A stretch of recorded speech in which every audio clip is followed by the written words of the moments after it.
It's a weekend where we salute our veterans and heroes. It's also homecoming weekend at Clemson as the Tigers eye a strong finish and a potential berth in a BCS Bowl. Meanwhile, Maryland's postseason hopes still have a pulse, but the Terps have to find a way to overcome some major injuries. The Turtle meets the Tiger next on ESPNU.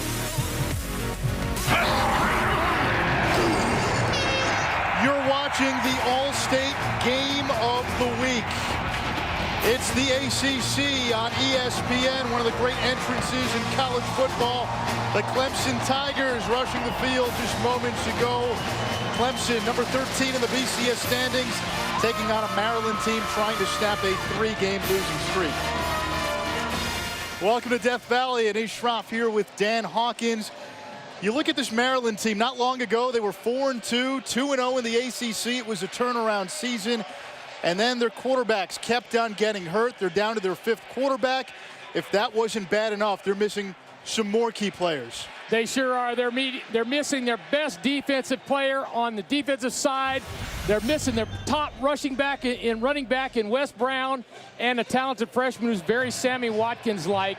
A lot of production gone from Maryland, but it gets down to the purest form of coaching.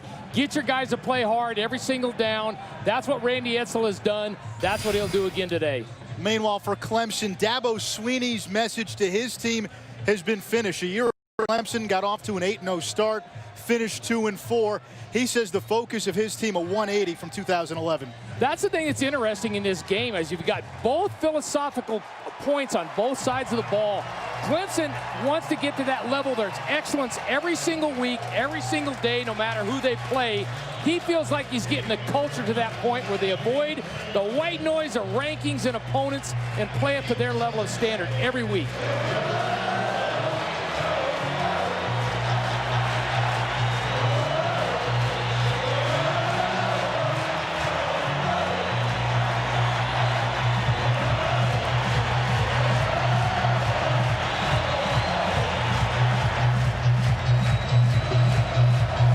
The smoke is cleared. Maryland to kick off. Clemson will receive.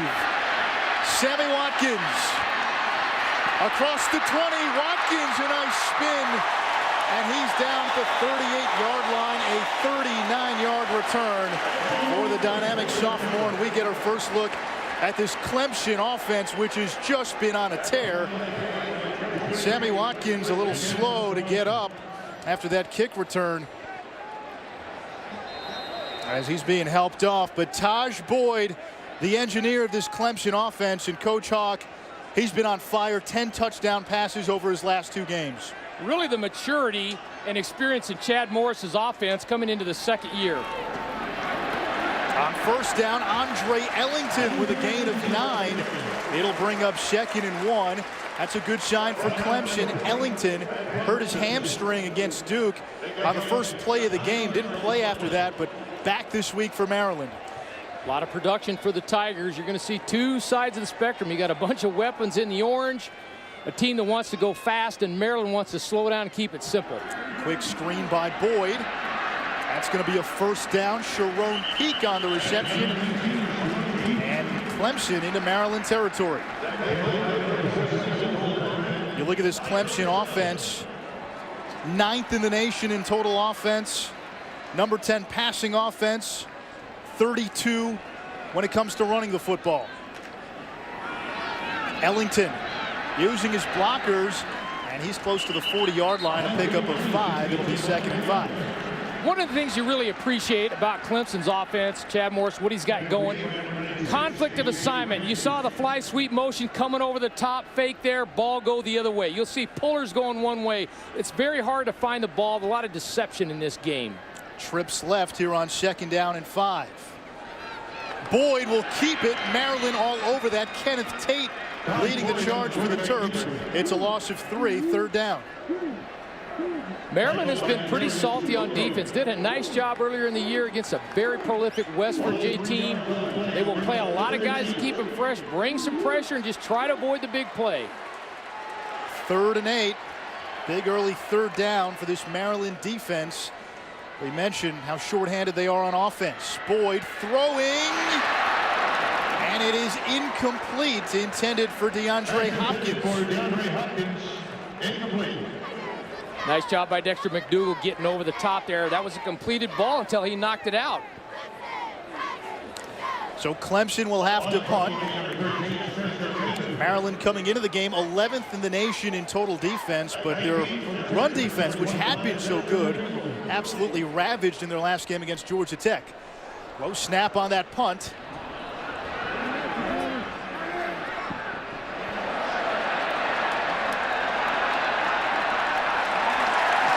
That takes a Clemson bounce, so 2-yard punt down at the 2-yard line. The Maryland quarterback situation this year, well, in March, Danny O'Brien, former ACC Freshman of the Year, transfers to Wisconsin. C.J. Brown was supposed to be the starter, tore his ACL in preseason camp. Perry Hills tore his ACL in Week 8. Devin Burns out for the year with a foot injury. Caleb Rowe got the start against Boston College. After the game, he found out that he tore his ACL. So now the Terps down to Sean Petty, making his second career start. A kid Maryland recruited to be a linebacker. Now in at quarterback, their 4th starting quarterback of the season. Brandon Ross on first down, trying to move the pile, and he picks up 2. It'll bring up 2nd down and 8. You look at Petty, and Coach, you pointed this out. The first thing you see, number 31 playing quarterback. Yeah, and it gets worse because if he unfortunately gets hurt, then number 87 comes in. So neither scenario is great. They'll keep things simple. Unfortunately, they don't have Wes Brown at tailback. They don't have Stephon Diggs at receiver to kind of help spread that defense apart. Maryland without its top 2 receivers, Marcus Leak and Stephon Diggs. Their leading rusher, Wes Brown.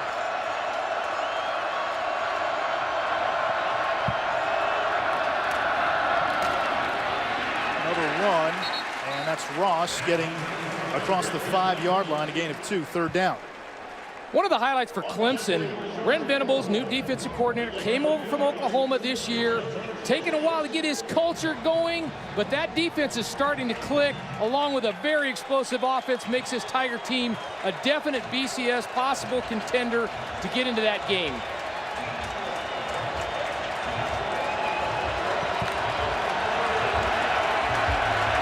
Big 3rd down for Maryland from its own 6. Petty's going to keep it. And Petty's got a Maryland first down. The ball comes out at the end, but the official's saying he was already down.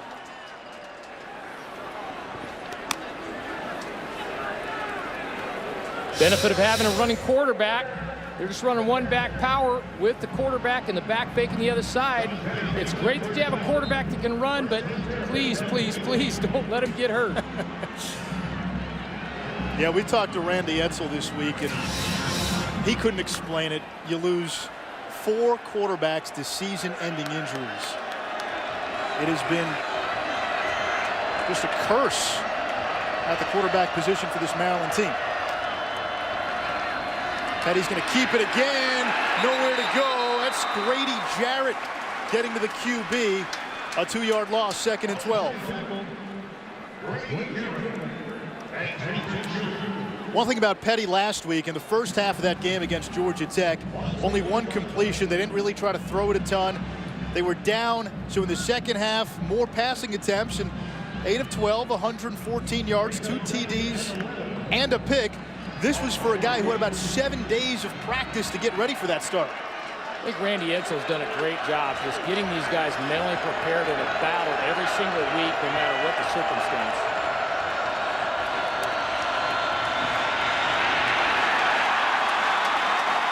Brandon Ross lost a yard, 3rd and long. Travis Banks, he's that hybrid safety linebacker for Clemson, making the play.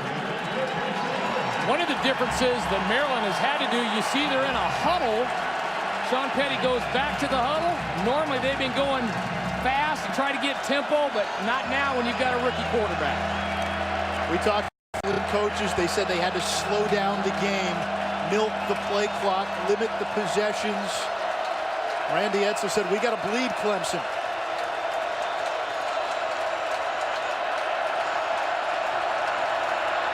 First passing attempt of the game for Petty. To the air and way over the head of Nigel King. 4th down.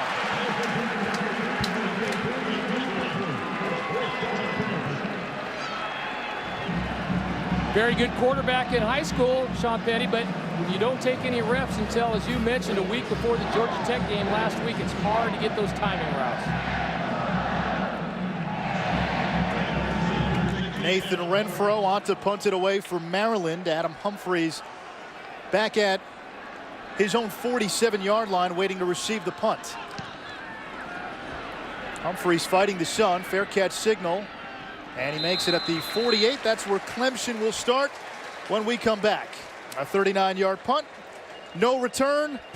We'll get another look at Taj Boyd and this Clemson offense when we return.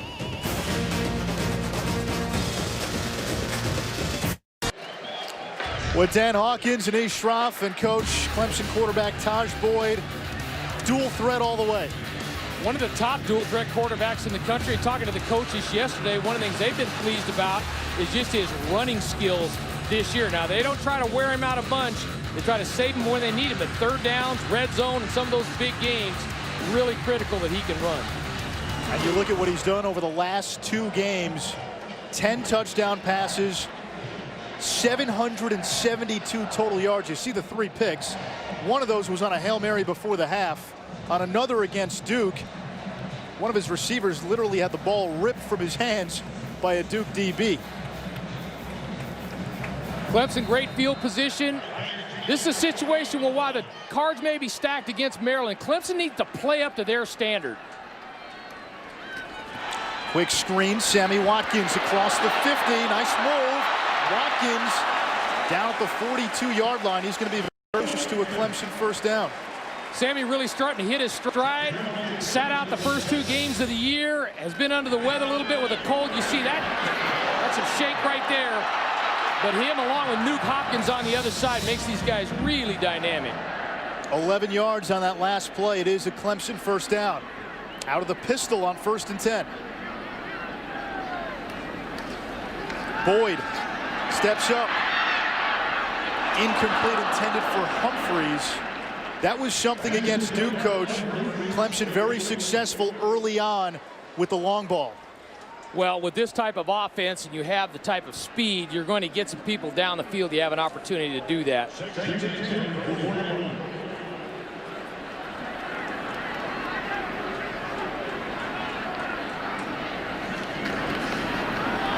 On the ground this time.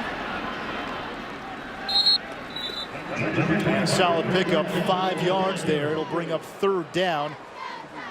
Roderick McDowell on that last carry. Clemson might be thinking 2 downs at this point, not wasting the good field position. Gives your play caller a chance here. He only needs to get a couple of yards here to still stay on the field with a 4th down play.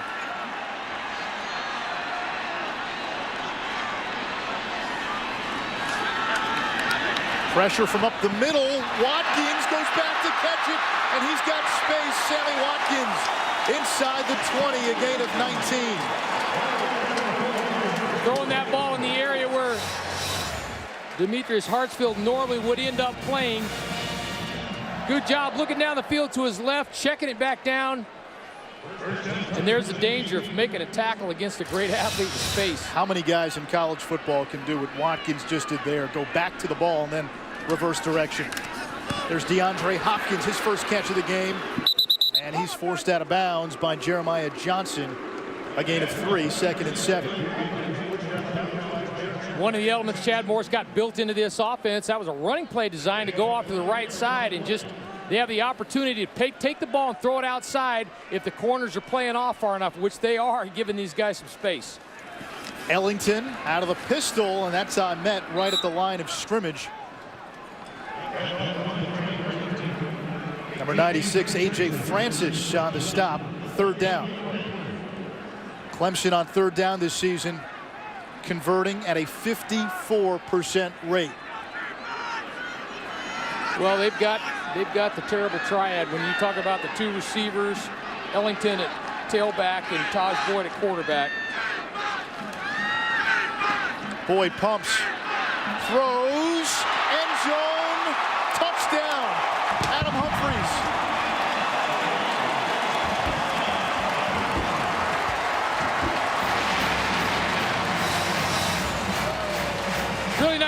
throwing the ball on time right there to the open area.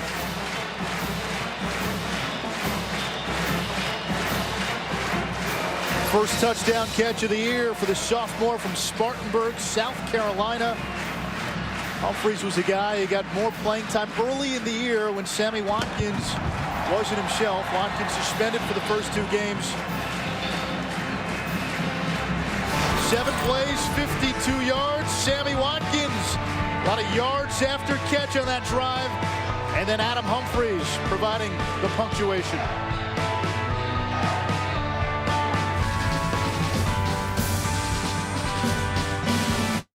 Anish. Louisiana Lafayette has had its moments this season. Mark Hudspeth's stock on the rise.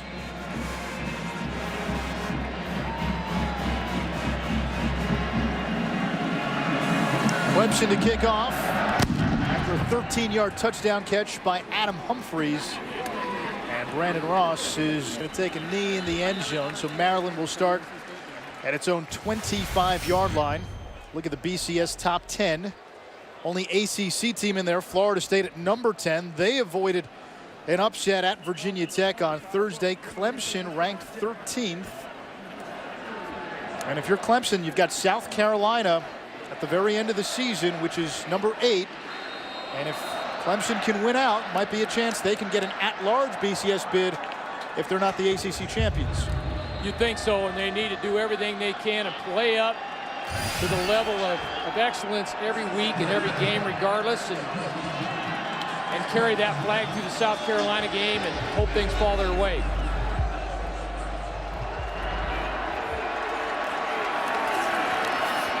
Petty on first down for Maryland. Being chased, lost the football. Clemson's got it, and Clemson's going to run it in for a score. Corey Crawford.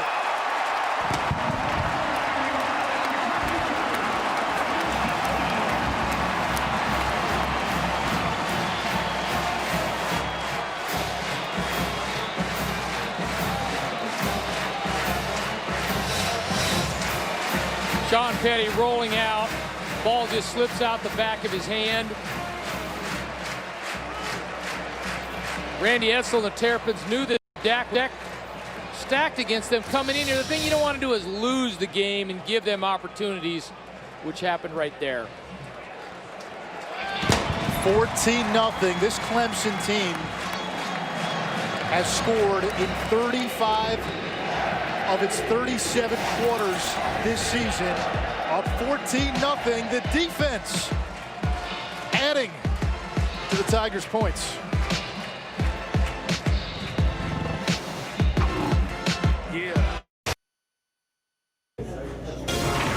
The ESPNU College Football All-State Game of the Week is brought to you by Allstate. Allstate is a proud sponsor of the Allstate Sugar Bowl.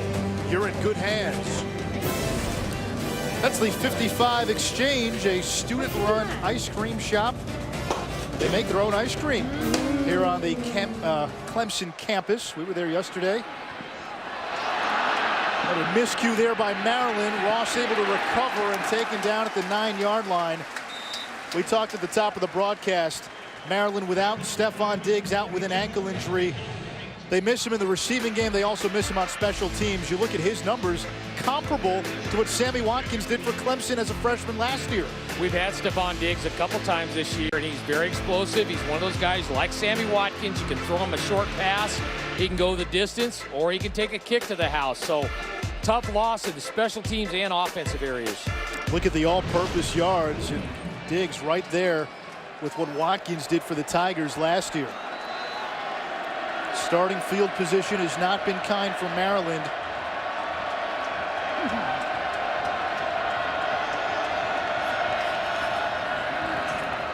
Petty throws incomplete. Laverne Jacobs, the intended receiver, second down and 10. And you're looking at a quarterback who just hasn't had the repetitions at this level. Yeah, you really just feel for Maryland right now. You're trying to just hope that the game doesn't unravel. Flag on the play. Jeff Heiser, the head referee.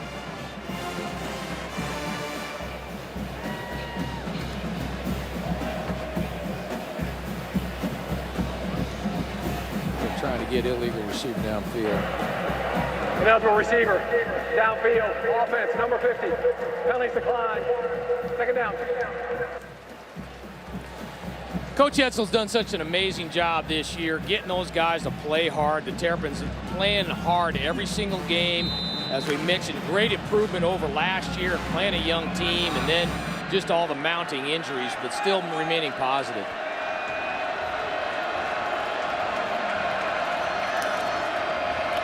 On second down, that's Ross tiptoeing that sideline.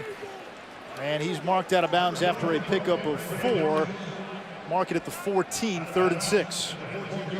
Very creative, throwing a little option in there when you have a linebacker that hasn't thrown it much that can run. Great to use the option. Again, you just hope he doesn't get hurt in the running game.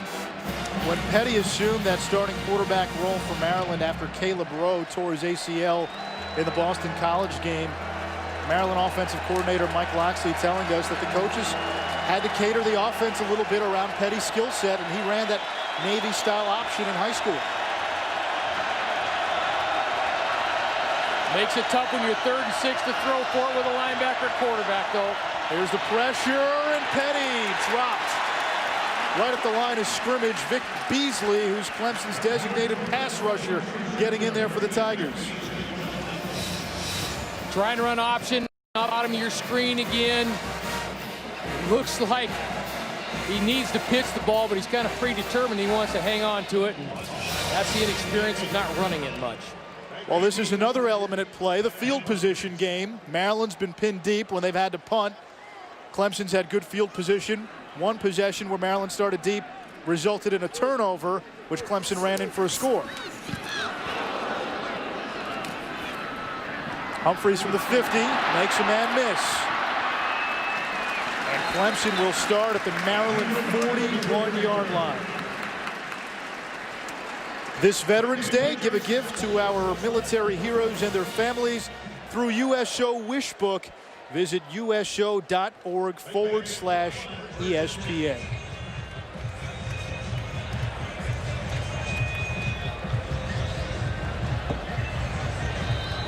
Making a tough task even more difficult when you only have to go 41 yards to score another touchdown. Ellington on first down, and Maryland stops that one right at the point of attack. Joe Villano in on the stop along with Keith Bowers, 2nd and 10.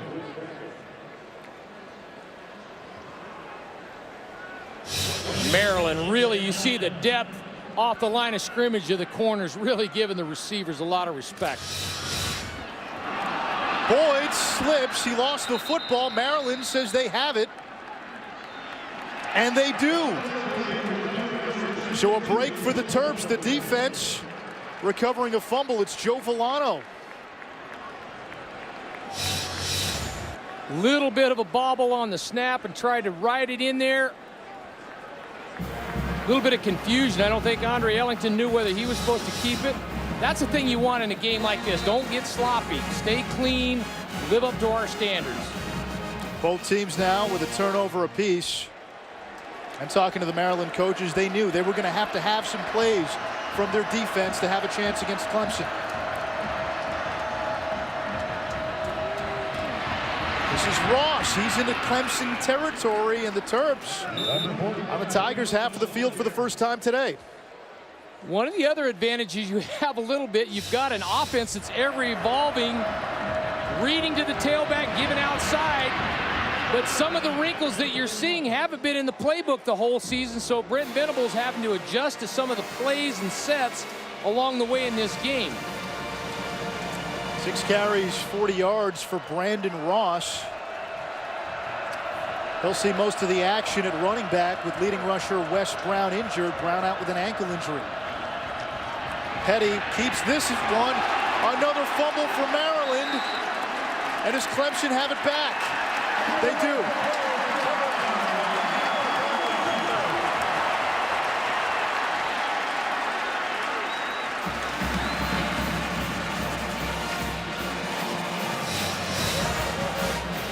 Try to get a little scramble, too much pressure, and then ball ripped out by Malachi Goodman. really been playing well for Clemson lately. And that's now 9 straight times where Clemson's opponent has not scored off of a Clemson turnover.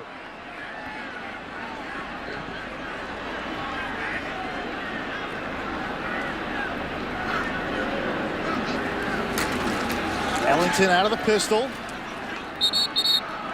And he's to the 49-yard line, talking with offensive coordinator Chad Morris yesterday. He said what's really helped this Clemson rushing attack is when they went and visited with Chris Alt at Nevada and got some running techniques out of the pistol. Gives them a little bit more of an advantage with the back directly behind the quarterback than off to the side.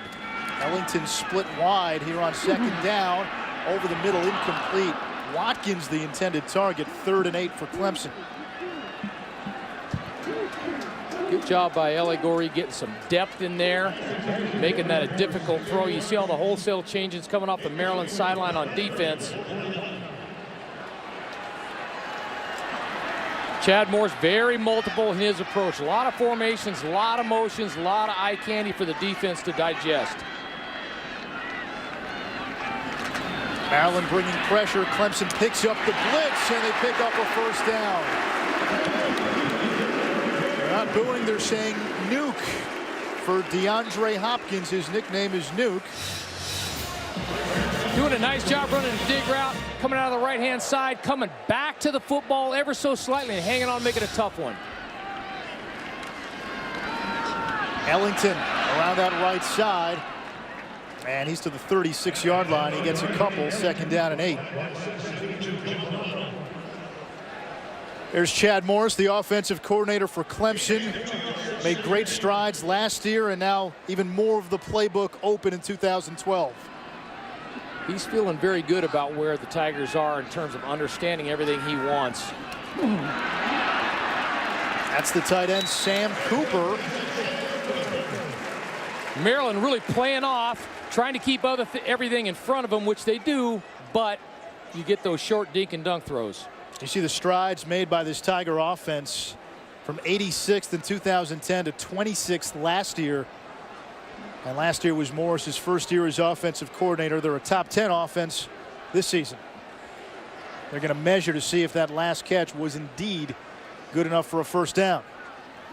Had plenty of opportunities to be around Taj Boyd at some of the ESPN Nike combines, and really impressed with the young man. When he came into our meetings yesterday to see, big smile on his face, had some electricity, had a little juice to him. You could see where he would be the leader in the center of this multifaceted offense. And when we talked to Chad Morris, he said the added dimension to the offense, the biggest dimension that was added, was Boyd now getting comfortable and the team getting comfortable in situations where he can run and he's not just scrambling. And he takes off there, right up the middle, and he picks up a 1st down on cue. Got the fly sweep coming in again. Just a little eye candy for that defense to pay attention to, and then you hammer it up inside. Boyd on the season came into this game with more than 350 rushing yards. He'll get to 3,000 yards passing before all is said and done as well. Boyd going deep. He's got Hopkins. Another touchdown for Clemson.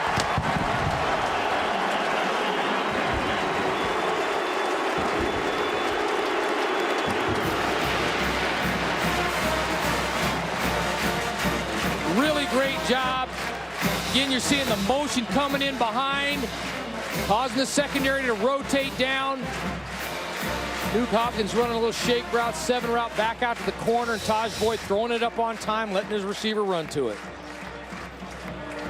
And with that catch, Hopkins moves into 2nd place on Clemson's all-time list for career receiving yards. Needs just 38 more to move into 1st place. And those 23 receiving touchdowns, a school record, 14 this year.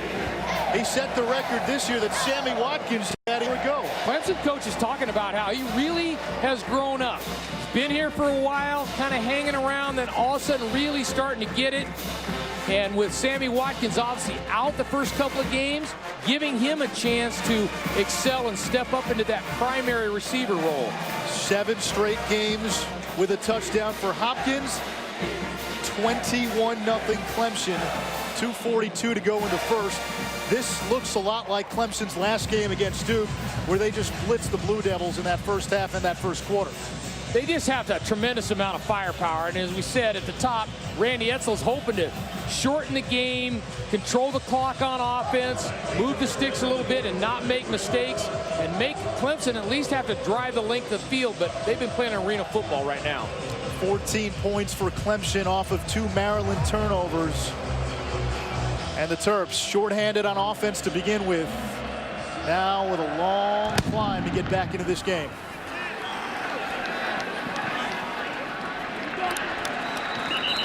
Let's check in with Dari Noka with an update on Alabama. Whoa. Some people were thinking that, oh, Alabama's going to handle them. 3 straight emotional games for the Tide, and Johnny Manziel gave LSU some fits when they played earlier, as well as Florida. Here's the fullback, Tyler Searski. He gets the call on first down, gets a short gain. That's his first carry of the season. I'll tell you this, if Johnny Manziel plays well against that Alabama defense, that much ballyhooed Nick Saban defense, all of a sudden, we got to take measure of his Heisman stock and move him back into the conversation. Well, we all know it's having those magical moments down the stretch where the public can see you go to work in those big games. You get it done like that, you're in the discussion.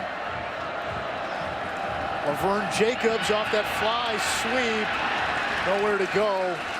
Maybe got back to the original line of scrimmage. It's going to be 3rd down and 10. Not very good situation for most offenses, and when you have a linebacker playing quarterback, even more so. They've been a good screen game over the season. Maybe that's their answer here. You feel for Maryland because injuries have just crippled this offense. You mentioned a linebacker playing quarterback. Your top rusher, your top 2 wideouts are out. How do you move the football? It's very difficult. He's trying to make calls that are not going to at least implode, and that's difficult on the play caller.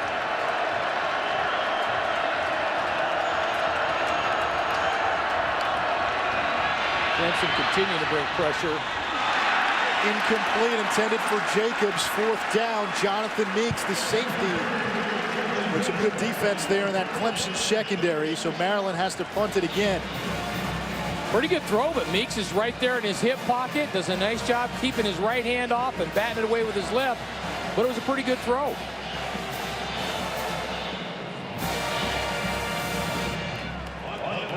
Sometimes we want to give Coach of the Year to the guy that wins all his games. Maybe in this case, it's Randy Edsall for the job he's done, not only getting them going from where they were last year, but battling through these dramatic injuries every week. I'll tell you what, he was near the forefront of that conversation for ACC Coach of the Year just a few weeks ago. Humphreys fields this one at the 38, gobbled up at the 39. Well, after a dramatic comeback victory against Pittsburgh last week, Notre Dame tries to keep its perfect season going. They take on Boston College, 8 Eastern tonight. The game over on ABC, and we know the history here. We've seen it on SportsCenter all week. Boston College in the past has been a thorn in the side for the Fighting Irish. Too many good coaches. Everybody's watching film. They're giving scholarships. We saw Pitt took them to the wall, and then Pitt lost to UConn last night. So you never really know. A UConn team that hadn't won a Big East game, by the way. Here's Sammy Watkins.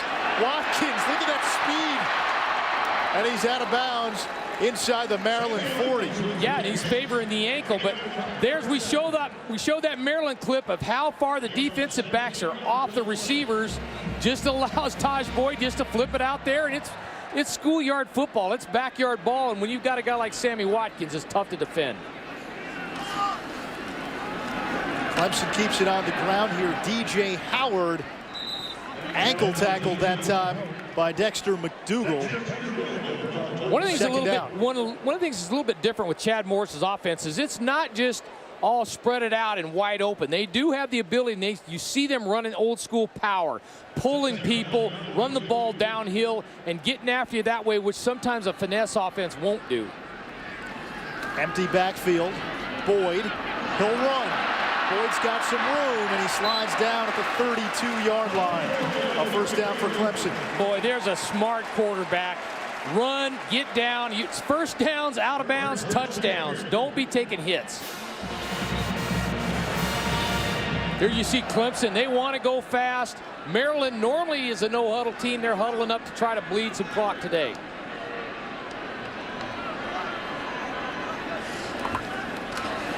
Boyd throws again, incomplete, intended for Peak.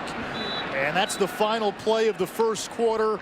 The first 15 minutes thoroughly dominated by the Clemson Tigers. Dabo Swinney's got to be happy.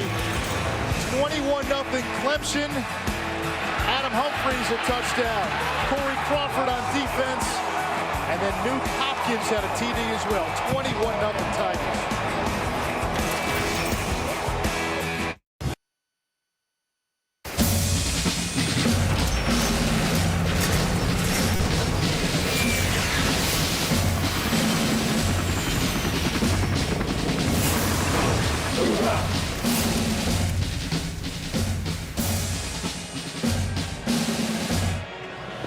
There's the Military Heritage Plaza here on the campus of Clemson University, and with Veterans Day this Monday, you've seen the ESPN initiative. We've been saluting our heroes since Wednesday. You had a chance to watch a little of that basketball game in front of the troops in Germany last night, Michigan State and UConn.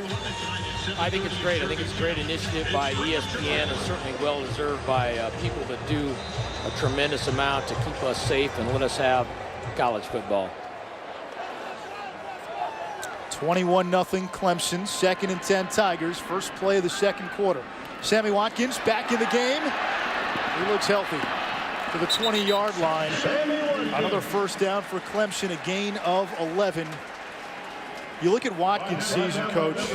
Missed the first 2 games, suspended after an offseason drug arrest. Then had an illness which caused him to miss another game. Clemson had a bye week. He really wasn't able to get in a rhythm and get into game shape until recently, a couple weeks ago, 200+ yards, a school record receiving against Wake Forest. Watkins that time ran into his own man, a loss of a yard on the play, 2nd and 11. One of the things, we look at these guys in these big stadiums, these big highlights, you know, we think of him as Superman, number 2, he's all world, and which he is, but he's also a young man growing up. There's a lot of stress going to college, a lot of stress playing college football, a lot of things that go into the development. And Dabo Swinney and his staff done a nice job growing these guys up, and you see that element with Sammy Watkins of maturing into what a top-flight college football player has to be, much like Taj Boyd. Out of the pistol. Boyd throws, sideline. It's caught, and it's a touchdown. The tight end, Brandon Ford.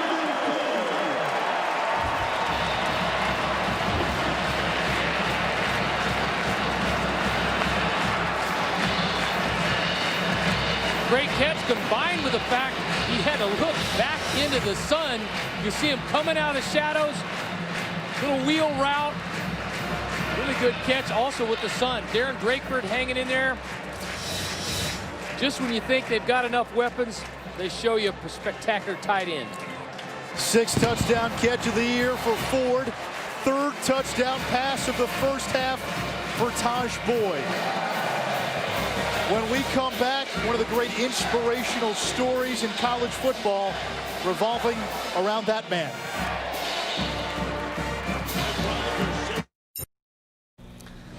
Dory Noka in studio as we watch Clemson this afternoon. Take note of Daniel Rodriguez, one of 2 football players in the Bowl subdivision to have been awarded a Purple Heart. Purple Hearts, of course, they go to anybody seriously or wounded or killed in the line of work. On this Veterans Day weekend, we honor Daniel Rodriguez as he looks back. I know what they went through. I was there. I could have been buried right next to him. All our tombstones could all say October 3rd on it. Not a doubt in my mind. Promise each other that we get out and we follow our hearts. We do what we want to do. And mine was to walk on and play college football, get a degree. That was Daniel Rodriguez, a great piece this morning on Game Day by Tom Rinaldi of the 24-year-old freshman. He plays on special teams for Clemson. served in the Battle of Kamdesh, where 8 American soldiers were killed in Afghanistan. Also served in Iraq, and at 24 years old, he's a freshman. He only plays on special teams, but Dabo Swinney, Clemson's head coach, really calls him one of the leaders on this team for his life experiences and what he brings to that locker room. Well, you can talk about overcoming adversity and working hard and sacrifice and being part of a team, and nobody knows that better than Daniel Rodriguez, and what a great example that he gives for this entire program and university. His father was in the Army. His dad passed away just a few days after Rodriguez graduated high school, and without telling him anybody, he enlisted in the Army, came back, and after surviving that battle in Kamdesh, wanted to chase his dream and play football, and getting an opportunity here by Dabo Swinney. Albert Reed on first down for Maryland takes it across the 40-yard line. Good run there by Reed, normally the short yardage back, picking up 20, and that was Maryland's Wild Crab. Yes, not the Wildcat, the Wild Crab. Better to run your tailback than one of your few remaining quarterbacks. You mentioned Sean Petty, number 31. The backup, Brian McMahon's number 87, a tight end.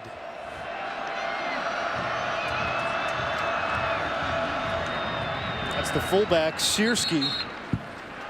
He's to the 45-yard line. 2nd and 6 after a pickup of 4. Really impressed with the coaches from Maryland, how they're handling all of this. Very positive, very calm. They understand it's a tough situation, but this is one of those program-defining moments again where you learn what you're about under pressure, doing a nice job handling it. Clemson corners playing press coverage on the outside. Now they back off. Petty out of that zone read, and he's tackled for a loss of a yard. It'll bring up 3rd down. Tried to get a little speed option going, but it was feathered. In a perfect world, you'd love to have Sean attack that thing down inside. Crawford did a nice job kind of feathering. When we say feathering, he's just kind of in between. I have you, I don't have you. Makes the quarterback indecisive whether he should pitch it or not. Justice Pickett, Maryland's 3rd down back, is checked into the game. Terps have attempted 4 passes. They've completed 1, but for no yards.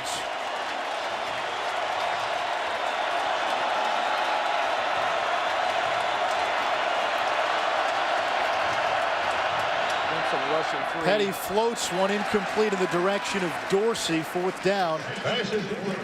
Through this Clemson defense right now, are you looking at this Maryland pass offense as anything that can remotely be considered a threat? Well, again, it goes back to your own standard of play your techniques, do what you're supposed to do. Forget about the opponent. Where are your eyes? Where are your feet? What's your hand placement? It goes back to that, and that's what Coach Venable is going to look at when he looks at the film tomorrow. Not what essentially the stats were, but what the techniques were.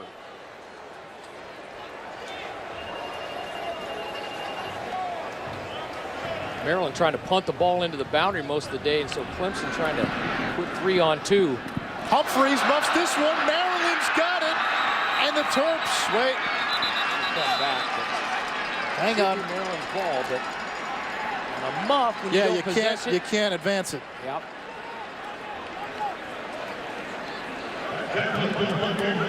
Anthony Nixon recovered the fumble. Maryland will have the football, no touchdown. You see him coming over. There's a square of sun right in amongst the shadows, and that ball traveling out of the shade into the sun didn't give him much time to find it. It's like left field in Yankee Stadium. Need your visor down.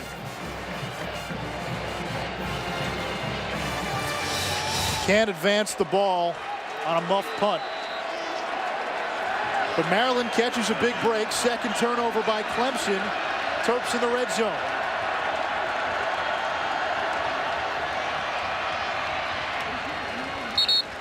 Brandon Ross on first down picks up 2. 2nd down. Maryland coming with their own version of fly sweep, and with Stephon Diggs before he got hurt was really a problem, because when he came in motion, defenses had to pay attention to him, so it really affected the defense. Diggs, their top receiver, out for this game with an ankle injury. Also out with an ankle injury for this game, leading rusher Wes Brown. He and Diggs, both freshmen, both high school teammates.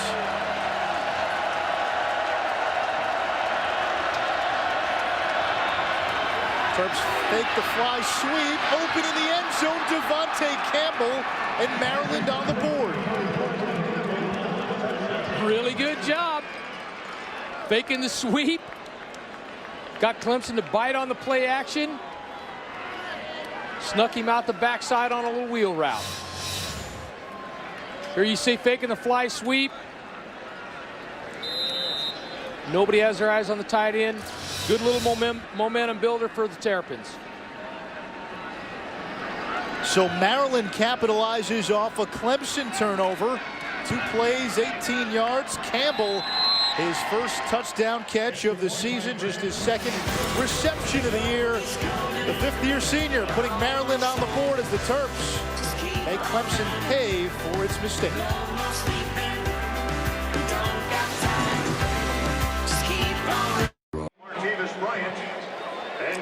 You're watching the ACC on ESPN with Dan Hawkins and Ish Shroff. Death Valley. We're in Clemson, South Carolina. The Tigers leading Maryland 28-7. Maryland just getting its first touchdown of the game. Sean Petty finding tight end Devontae Campbell. Martavis Bryant from inside his own 5. Now turns it upfield. Bryant, he's got some speed, and he's out across the 35-yard line. Let's check in with Dorinoka. All right, Anish, longest game in FBS this season. Tennessee, Missouri, 4th overtime. Mizzou's Andrew Baggett from 35 got it. Tennessee is 0-6 in SEC play, guys. Thank you, Dory. This Clemson offense this afternoon clicking on all cylinders. Taj Boyd especially, 3 touchdown passes here in the first half. The Tigers start out of the pistol. Sharon Peak taken down right at the 40-yard line by McDougal. Well, Coach, Boyd, including today and the 2 previous games, 13 touchdown passes in the first half. Maryland, 13 touchdown passes all season. Well, when you're down to a linebacker or quarterback, it makes it tough to get much protection in the throwing game. Ellington about a yard and a half shy of the first down marker. 3rd down coming up for Clemson. One of the things you see both sides of football, Clemson plays a lot of guys. They really believe in that, both for an emotional standpoint, a motivational standpoint. So Dabo's kind of working all the areas here, getting that internal motivation going on with this team.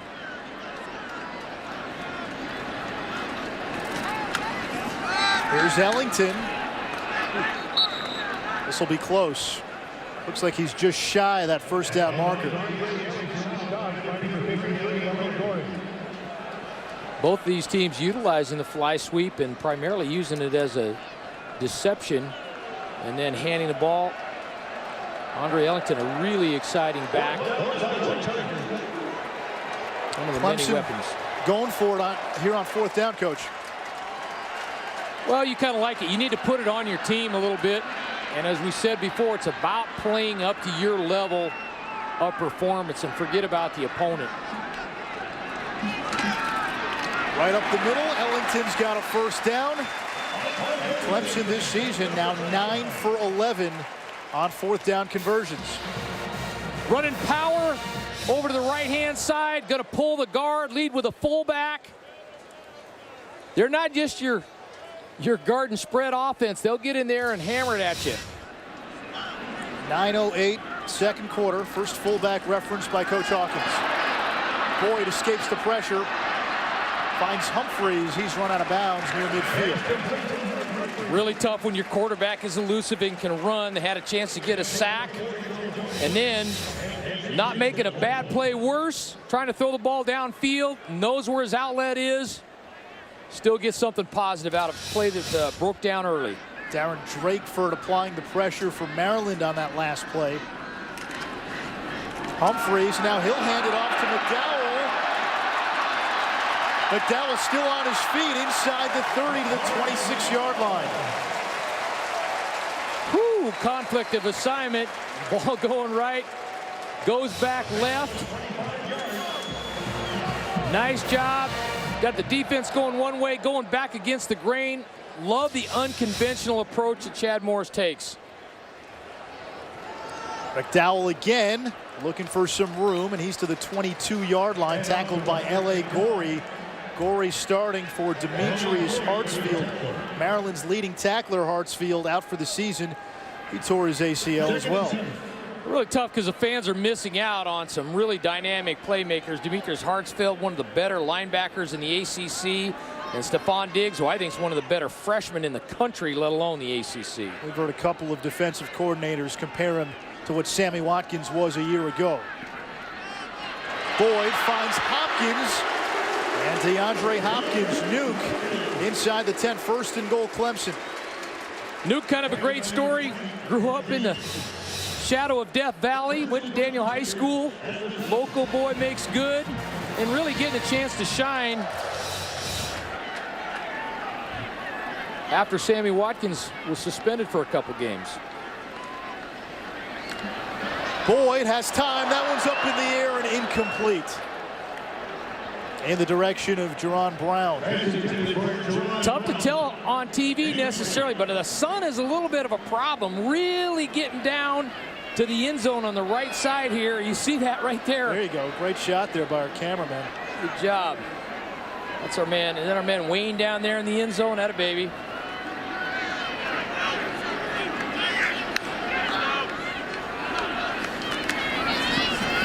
Boyd's going to keep this. Boyd dragging defenders. The football comes out. A lot of white shirts there.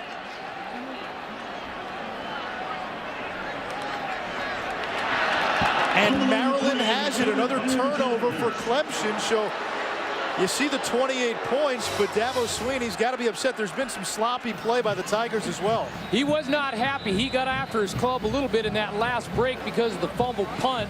You've got to love Randy Edsall. His team will not quit. They will not quit. Even if they're playing number 31 at quarterback, they don't have their tailback, their receiver, their middle linebacker, they're still going to play hard. Matt Robinson forced that fumble. He'd only played in 2 games this season, had shoulder and groin injuries, practiced this week. He's a big part of that secondary.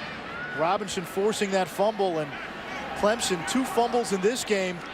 They had just 2 all season coming into the game.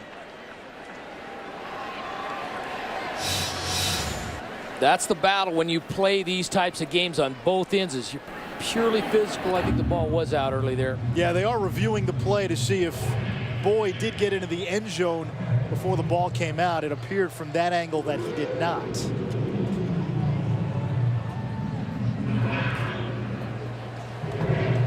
Yeah. Remember, you need indisputable evidence to overturn the call on the field. Good job by the camera guys there, and I think that is the good call. See Dabo grimacing. It's always a purist, and I know everyone's concerned about the score at the end of the day, but it all kind of stems from John Wooden. It's about playing up to your level of expectation and your best every single day, and that's what both these coaches are trying to get done regardless of the score. And a couple of turnovers have hurt Clemson's level of efficiency here today, but Maryland keeps playing despite some of the setbacks they've had. After further review, the ruling on the field stands. So Maryland gets the football. They'll start deep in their own territory, but the Terps prevent what looked to be another Clemson scoring drive. Clemson's moved the ball pretty much at will. Maryland, though, backed up now, so not out of the woods by any means. Yeah, and a simple thing is getting a snap. Linebackers aren't taking all the snaps that normal quarterbacks have, so you get back underneath the center, that's always just an issue. Out of the eye.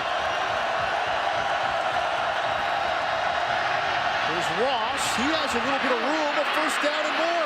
Brandon Ross finally bumped out of bounds near the 45-yard line. Nice job by Maryland coming back and running power over to the right-hand side. On your left here, Nobody outside. Bad fit by the Clemson defense. No outside leverage. That's a 44-yard run, the longest rush of the year for Maryland. And this was a rushing attack which was really stuck in neutral for most of the season. It's actually been better of late. Yeah, we had them earlier, and they brought in Devin Burns against North Carolina State, and he really sparked him as a running quarterback. On the ground again, Ross trying to get to the outside. Bumped out of bounds. A short gain. Let's check in with Dari. He's got the latest on Al. I got to ask you, Coach, the physical toll of playing in LSU, is there a carryover?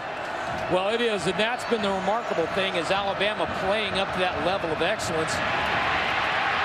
Petty eludes the initial rush, but Clemson had too many guys back there. Spencer Shuey the sack. That's a big loss for Maryland. Coach is really pleased with Shuey's play, getting people lined up. Too much pressure, you just have no comfortability throwing the ball hot. That's a tough thing for a new quarterback.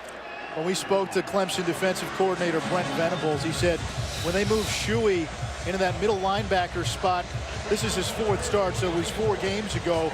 That's when this Clemson defense really started to take a step forward. They struggled for the first half of the season, but have been much better the last 3-4 games. You need a captain, you need a quarterback that's going to get people lined up, make calls, be a leader in there.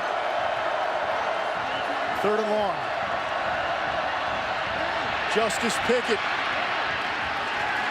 can't get out of the backfield. So that 44-yard run by Brandon Ross really doesn't do much for Maryland. They'll still have to punt. Tough to make a call when it's 3rd in Atlanta. Going back to your Alabama comment, that is, I mentioned it about Sammy Watkins. There's a tremendous amount of stress and pressure on these guys. And to have those big games every single week, and Coach Saban's been trying to do the best he can, has done a great job navigating not only the technical part, but the emotional part of the waters. And if Kevin Sumlin and the Aggies pull that off, what a first year it would be for them in the SEC. That game's in Tuscaloosa, by the way. Here in Death Valley, Clemson will have the ball when we come back. They've got a 3-touchdown lead on Maryland.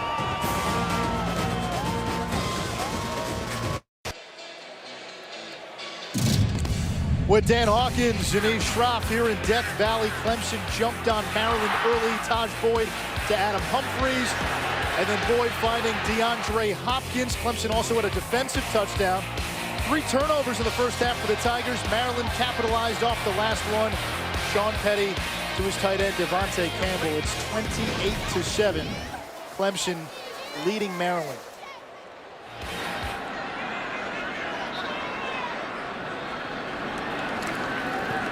Here's Andre Ellington on first down. He had that hamstring injury he suffered against Duke last week. Healthy.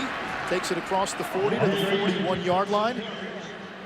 Coach, you look at this Chad Morris offense. He's a guy, his background, most of it at the high school level, but we're starting to see more college teams take a chance on guys like that. Well, you see the imaginative creativity, out of the box thinking, and there's a lot of pundits that would say, oh, Texas A&M could never get after, that offense will never work in the SEC. Well, Urban Meyer ran a version of the spread, won it at Florida. Cam Newton at Auburn with Gene Chizik, a variation of it. And you see Chad Morris defying that logic here. 3rd and 1. Humphries in motion. Ellington gets the call, and he gets a Clemson first down.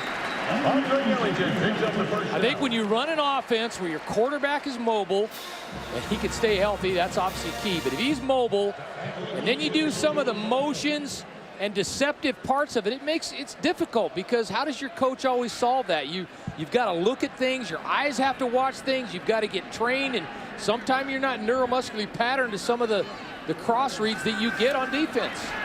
Boyd steps up and he completes. That's caught by Jerron Brown. Minimal gain though. There you see the poise of a veteran quarterback. He knows he's got pressure, shuffling up, finds his check down, That's the advantage of when you get that quarterback that's been in there for 4 and 5 years. DJ Howard, and he's brought down in the backfield. Good surge that time by L.A. Gorey. Now, this may not be the situation you want to be in if you're Maryland defense, because now you are forcing Clemson to go down the field. And DJ Howard is hurt. You get in a 3rd and 10, you have to throw the ball down the field. You've got some weapons. Clemson not necessarily getting into their vertical game because of the nature of the contest right now, but might break open a can of worms. The trainers attending to the sophomore from Lincoln, Alabama, who had originally committed to Auburn. They saw him as a safety, and that's one of the reasons he came to Clemson to play running back. But you talk about this Chad Morris offense, the deception. What are we seeing? Yeah, he's offensive line standing there. Florida State's not sure what's going on. Ends up being a screen. You got to fake one way, handoff back the other way. Sammy Watkins coming through and handing it. Going one way, going back the other way. That is extremely difficult. Now you throw it outside, throw it back the other way. That's backyard football. You know, and sometimes it's hard to predict exactly what's going to happen, but when you start getting out of that box, it's like 2 gunfighters standing in the street in the OK Corral. You're not sure which guy's going to flinch first. Let's see what they do on 3rd and 11. Roderick McDowell into the game for DJ Howard at running back.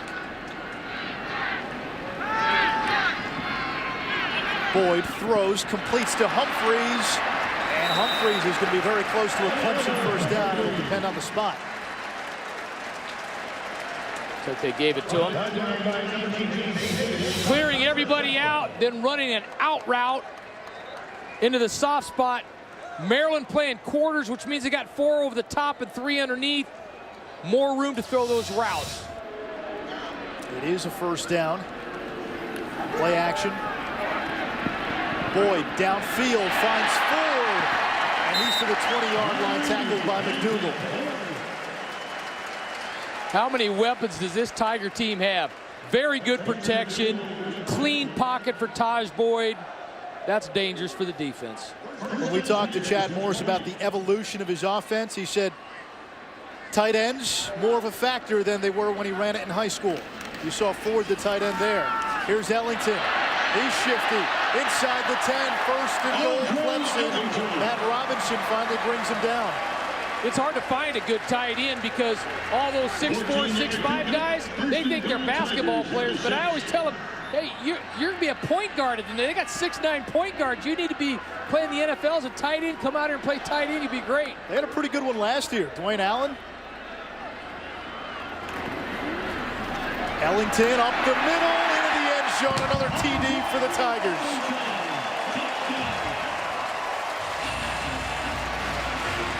From a purist standpoint, really fun watching this offense.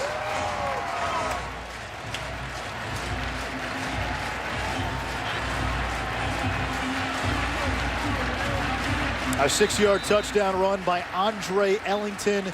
8th touchdown of the year for the ACC's 2nd leading rusher coming into today. Point after good, 35-7 Clemson. That Chad Morris offense, when it's firing, it's pretty. Brandon Ford, and then Andre taking defenders with him. And he finishes the drive himself. Dabo Swinney, somewhat muted, but he likes it.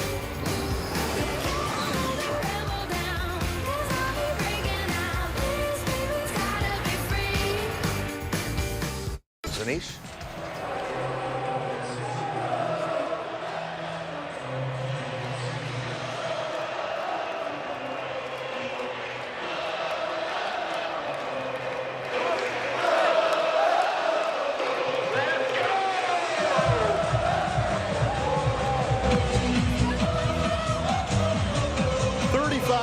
Clemson leading Maryland, 1:30 to go here in the first half. Death Valley rocking. It is a great place. I've heard a lot of stories about Clemson, South Carolina. This stadium, 80,000 some people. It's a beautiful area, great college town. Line drive kick. Here's Ross. Across to the 20, across the 30 to the 32-yard line, and that's where Maryland starts. They've got a 4-touchdown deficit that they're facing. Brown packing it in here. You got to love a place. Doesn't matter who you play, when you play, what time. We show up and support the home team, and they really have done a great job here in a magnificent setting, great stadium, great facilities, been upgraded here just recently. The guy with the purple spiked mohawk, how long do you think that takes to do? He's got to work on that. You have to practice that. A couple of cans of Aquanet, man. There's that wild crab, Reed. And he gets back to the original line of scrimmage, 2nd down and 10. Maryland coaches, I think, feeling the same thing. They don't want to get Sean Petty hurt. If they're going to run the quarterback, let's get one of our tailbacks in there. The last 2 weeks, Clemson has done most of its damage in the first half. That narrative continuing today. Against Duke last week in the first half. How about this for Clemson? 43 plays, 487 yards. They had 42 first half points in that game. A lot of buttons to push on that space shuttle. Petty will run. And he's to the 37-yard line. 3rd down coming up. It's one of the beauties of football and the beauties of sports. Life doesn't always go your way. It's not always fun. Sometimes you are a little bit banged up, but you got to keep moving forward. And so here you are in Death Valley, and you're missing a bunch of players. But still, it's about giving your best effort. It's looking the dragon in the eye and showing up and getting after it, regardless of the score and the opponent. Give Maryland credit and give Randy Edsall credit for the way he's handled this. Maryland won't call a play. Time runs out. Clemson with a 35-7 halftime lead. 3rd straight game where Clemson scored at least 35 in the first half. Time for halftime. We go to Dari Noka and Kevin Carter. We got a potential BCS buster on our hands. May just be leading the Legends division. Taj Boyd, touchdown. Ooh, good looking play. Clemson, no problem right now with the Turtles, 35-7.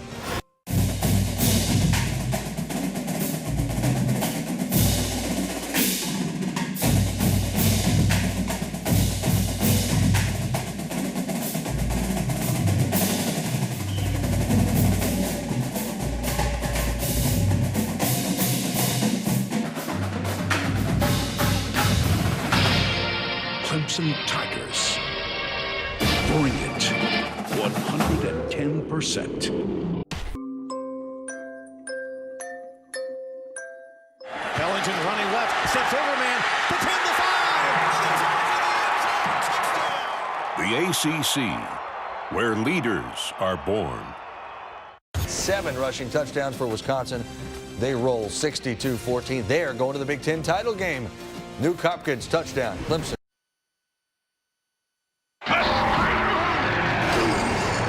You're watching the All-State game of the week.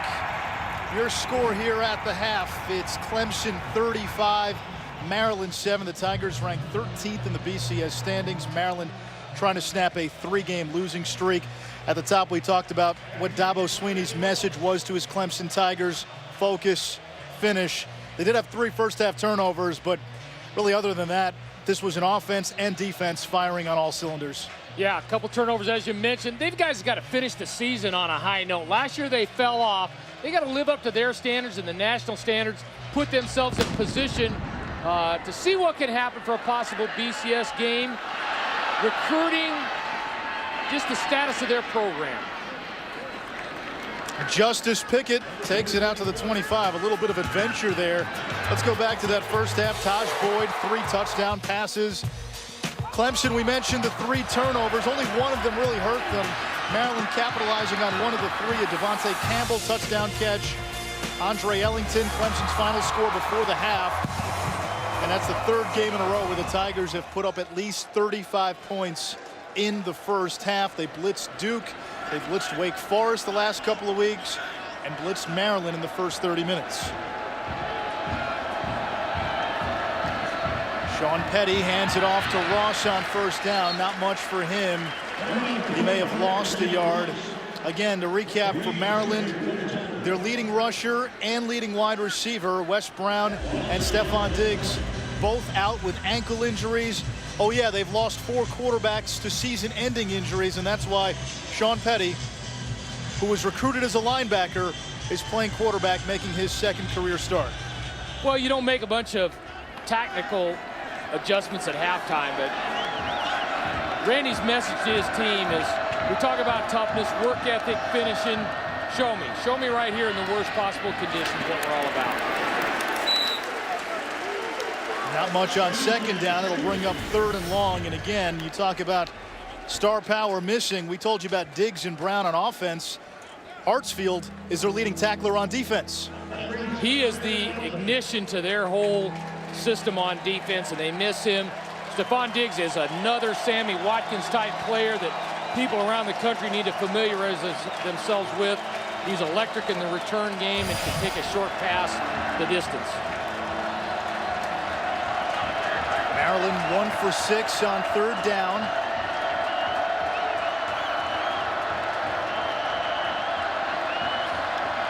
Petty will keep it. Stopped right at the 25 by Spencer Shuey. 4th down, so 3 plays, and Maryland not able to move the ball in their first drive of the second half. Brent Venables, defensive coordinator for Clemson, doesn't have to get too fancy. It's about technique, eyes, hand placement, foot placement, hustling to the ball, finishing, doing all things they talk about from the time training camp starts. Adam Humphries back deep to return the punt for Clemson. He's got a touchdown catch in this game, but he did muff a punt. And the 32, Humphries takes it up to the 44-yard line, a 13-yard return for Adam Humphries. Clemson football when we come back.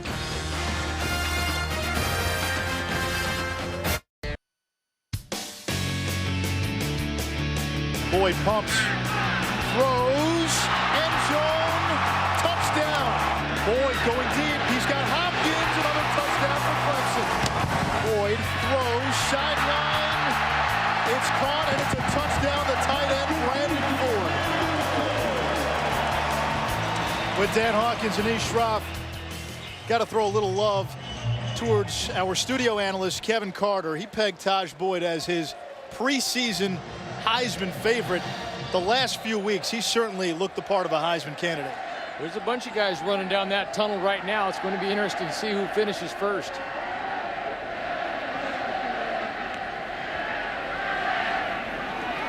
Boyd to the air. He's got Bryant.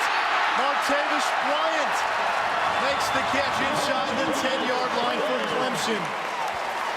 He is their big play threat coming into the game, averaging almost 31 yards per reception. It's like you need another one, huh? Right. Straight drop back. Now, a lot of people at home might be saying, well, how come you're throwing deep? You're up 35-7. You got to play.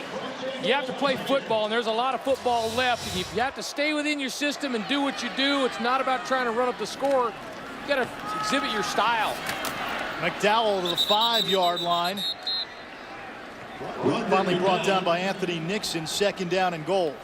48 yards, by the way, on that last pass to Bryant. You're probably not going to see Taj Boyd run it the rest of this game, and certainly the emphasis will be on protection and not him taking any hits. Taj Boyd, 3 touchdown passes in the first half. We'll keep it on the ground. McDowell trying to bounce to the outside. Nice tackle there by Cole Farrand. 3rd and goal. Kind of like to have your offensive line take over this part of the game, be able to run the ball in from there. 3rd and 5, definitely a throwing down. No Sammy Watkins, no DeAndre Hopkins on the field. No Andre Ellington either. This might be a free play. Humphries back of the end zone, incomplete. There's no flag, so apparently Maryland did not jump. Crowd does not like that. Now a flag. Late flag.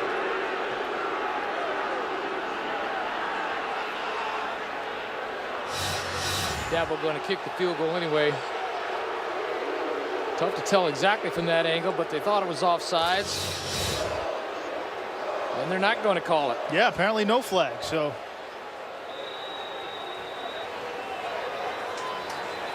hang on a second. He said, did you lip read? Explain to me how that's not offsides. I'd like to know as well. Clemson's called a timeout here with 11:18 to go in the third. True fans, right, up 35-7. Getting upset on an offsides call that wasn't called. Don't forget, ESPNU has you covered tonight. College football primetime at 7 Eastern. A must-win for two SEC schools looking for a bowl berth. It's Vandy and Ole Miss. Then the late game, Idaho going to Lavelle Edwards to take on BYU. Commodores and Rebels at 7. Vandals and Cougars at 10:15 tonight on ESPNU. Hugh Freeze got that Ole Miss machine rolling a little bit. Doing a nice job there. James Franklin got off to a little slower start than I think most people felt like, but has had some good wins down the stretch. Chandler Catanzaro on for a 22-yard chip shot. One of the best in the country. And he boots that one through. It's 38-7. Clemson's kicker earlier this year had a streak of 20 consecutive made field goals snapped. He's only missed once this year. That one's an easy one.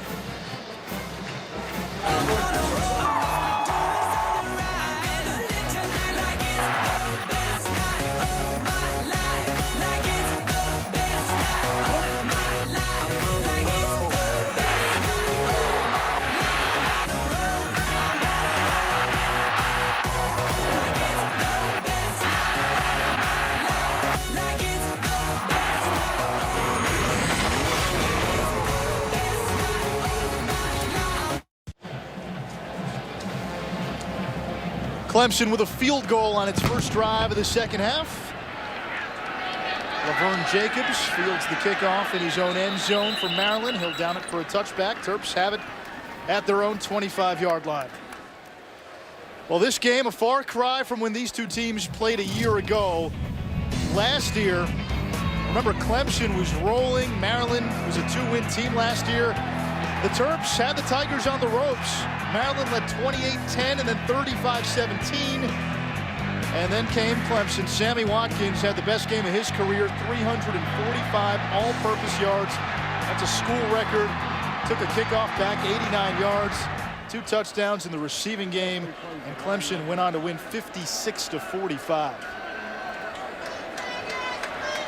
Talk about having those breakthrough moments. You need some of those as a player and a program. Petty to the 30-yard line for Maryland, a gain of 5, second down at 5. And you go back to last year's game, Clemson rallying from 18 down. That was the second largest comeback in school history. 4 touchdown passes for Taj Boyd. Both teams combining for more than 1,000 yards of total offense. You might see 1,000 total yards by Clemson today. They were north of 300 in that first half.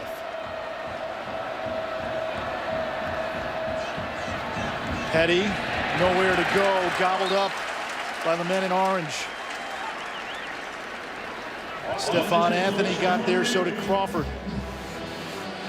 Almost a game that you sort of have to run it twice to keep the clock moving, and then you try to throw for it on third down, but you're almost forced by the nature of the situation to run it and keep the clock moving. Tough situation, really, for Sean Petty.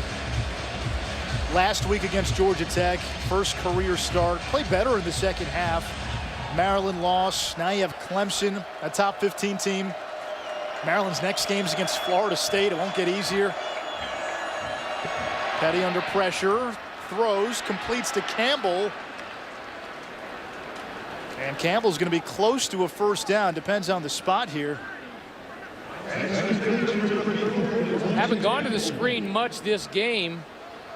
Thought they might, just due to the nature of Sean Petty being new at quarterback. 4th and inches. Maryland 5 for 9 this season on 4th down. Why not? I like it. Go ahead, Randy. Swing your sword, baby.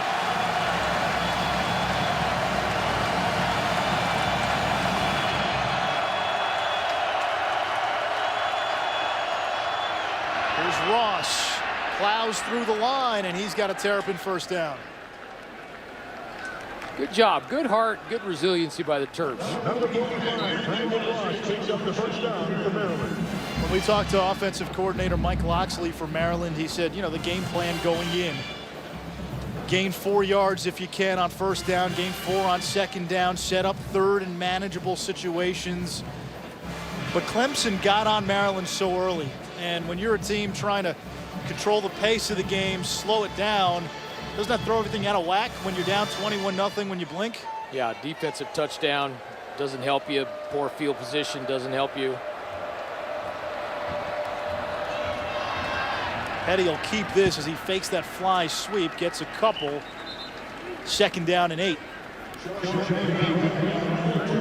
As I said in the first half, I think the redeemable quality is you always want a team that's tough, that's going to play hard, that's going to finish, that's not going to look at the scoreboard. When you get your group to that level, you know you've got something special. And sometimes you have to go through the lows, you know, as well as the highs to figure that out.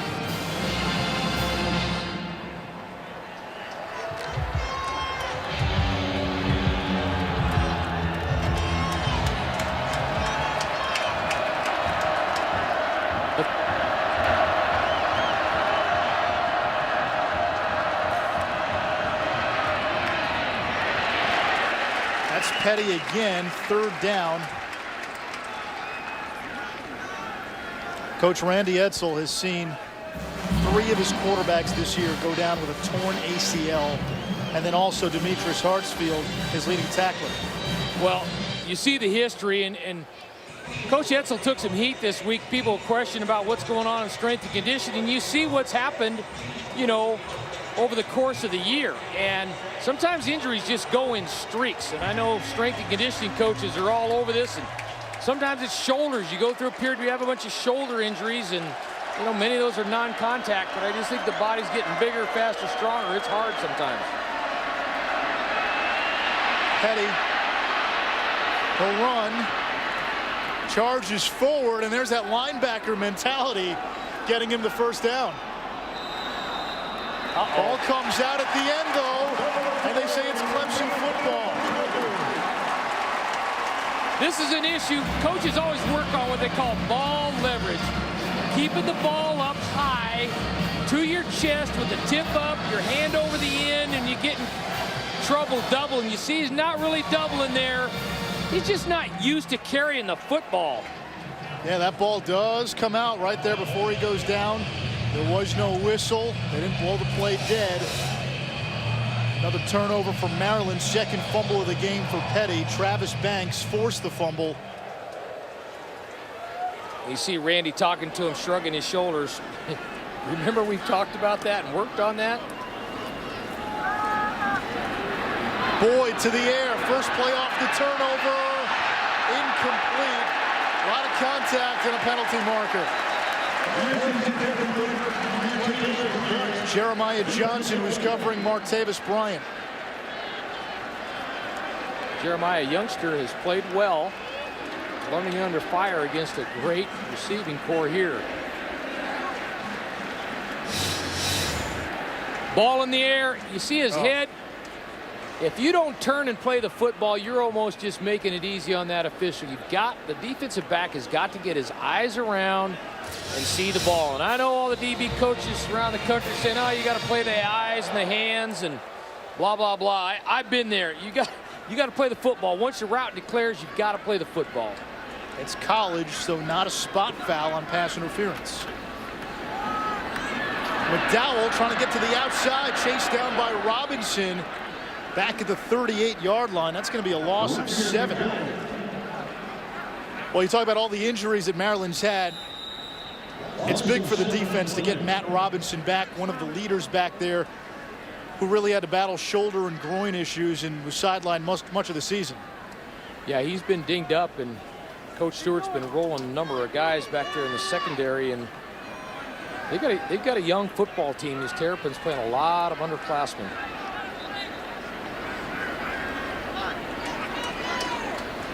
Out of the pistol, Boyd fires incomplete, intended for Peak. 3rd down and 16. Great timing route there. Just got to be alert for the ball. You got a great quarterback. As soon as you put that foot in the ground, get your head around, you need to know the corner's off you. That ball's going to be on you in a hurry.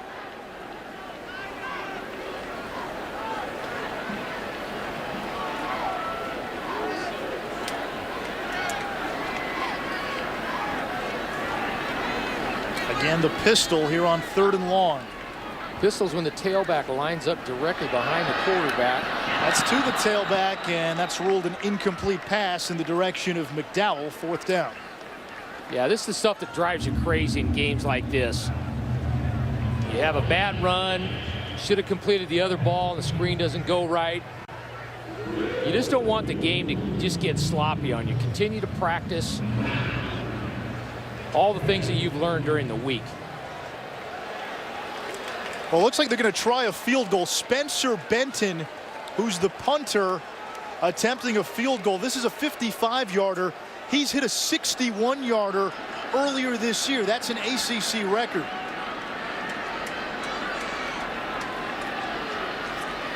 From 55, Benton's kick is up, and that's going to be no good. Well short. Maryland's going to run it out. Dexter McDougal across the 20. Still on his feet. McDougal still standing. No flags. Dexter McDougal losing some steam now. He's tired. He'll lateral it back. How about that? Maryland's got it inside the 30-yard line of Clemson. He lateraled it back to Anthony Nixon. Hey, that's great coaching by Maryland. They're not going to sleep. Long field goal, you know you've got a bunch of old linemen on the field. You've really only got a couple of small guys that can run. I just really impressed with the Maryland coaching staff and what they're doing, and they're still continuing to play. It's a great call, great job being heads up for the situation. Right here, you see him start to slow down a little bit. A lot of lateral running, changing direction, and then laterals into Nixon. He looked like me on my 30-minute jog. I was out of oxygen. That's a lot of running. Great call by the staff. Here's the wild crab formation.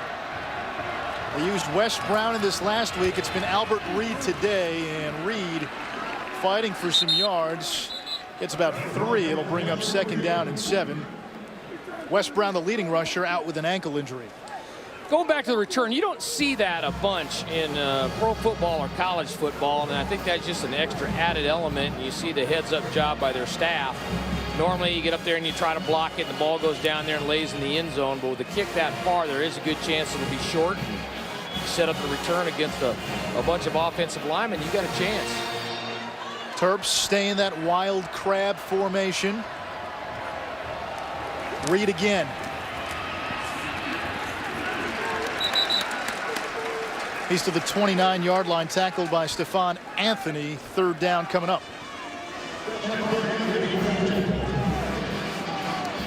They might come out of Death Valley with a lack of points, but they're not going to come out with a lack of integrity and a lack of heart, a lack of effort, and a lack of toughness, which are things that you can build a football program and a young man's life on. We did Maryland's game against NC State when Perry Hills, their starting quarterback, tore his ACL right before the half. We wondered, without their starter, how they would come out in the second half. And even though they lost, there was no quit. Devin Burns came on, played great. Then he hurt his foot. Caleb Rowe comes in, and they got a chance to win it, and unfortunately missed a field goal late. Petty back into the game. His pass is caught by Laverne Jacobs. He's still on his feet. And you could see no quitting in this team. Jacobs trying to fight for yards, although he's still only picked up 1. A lot of movement, just not in the forward direction. There's something to be said about a foundation. Randy Edsall took a lot of heat last year. There were some guys that left the program, didn't return, transferred. He took a bunch of heat, lost a bunch of games. Everybody's thinking, oh, this guy, he's on the hot seat, but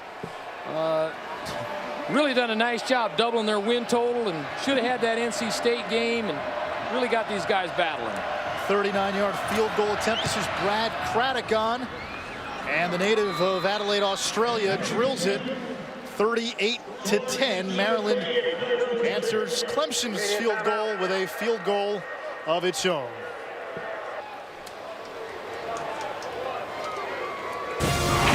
The ESPNU College Football All-State Game of the Week is brought to you by Budweiser.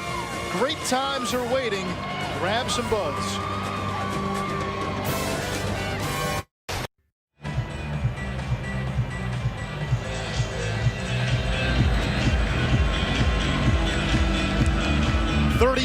Clemson leading Maryland. 3:24 to go in the third quarter. Both teams have traded field goals here in the second half. Martavis Bryant runs into his own man. And finally brought down at the 22. Let's check in with Dari. All right, and There's another guy, E.J. Manuel, creeping up in the Heisman talk a little bit. Clemson fans watched that Virginia Tech Florida State game, and they probably took that Virginia Tech loss harder than Hokie fans. More on that in a minute. McDowell on first down gets to the 30-yard line. New quarterback in the game for Clemson is backup Cole Stout. You look at the ACC standings in the Atlantic. Clemson and Florida State, the only two one-loss teams there.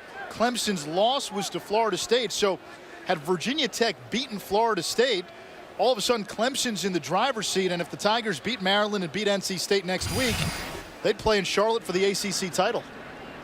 You can't figure out anything in this conference. Virginia doing a great job coming back with a big win over Miami today. Yeah, how about Virginia, NC State, and Miami the last couple of weeks when they were pretty much left for dead. Another program where Mike London and his staff did a great job last year, kind of surprised some people and got up to a tough start this year, but hanging in there, staying positive, continuing to work, and coming up with some wins down the stretch.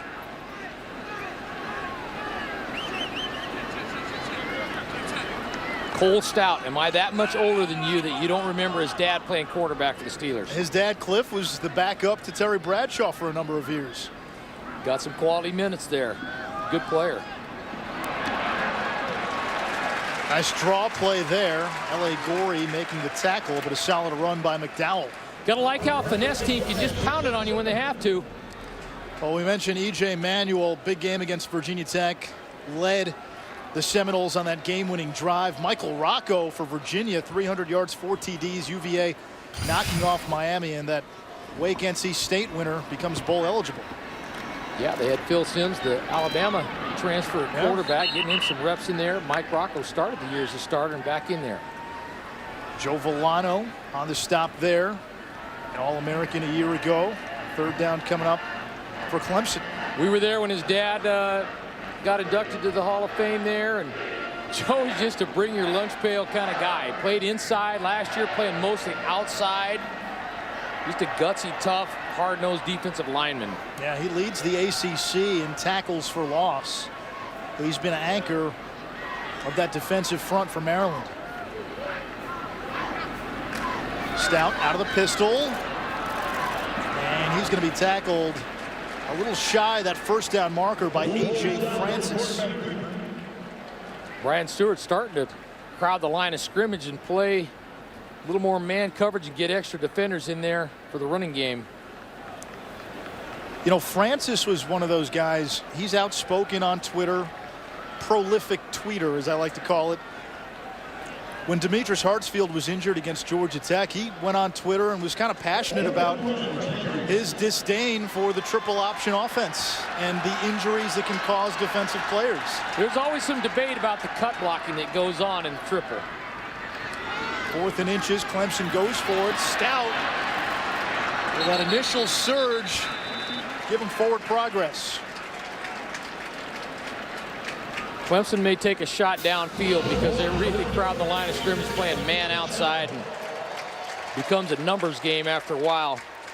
First down for Clemson.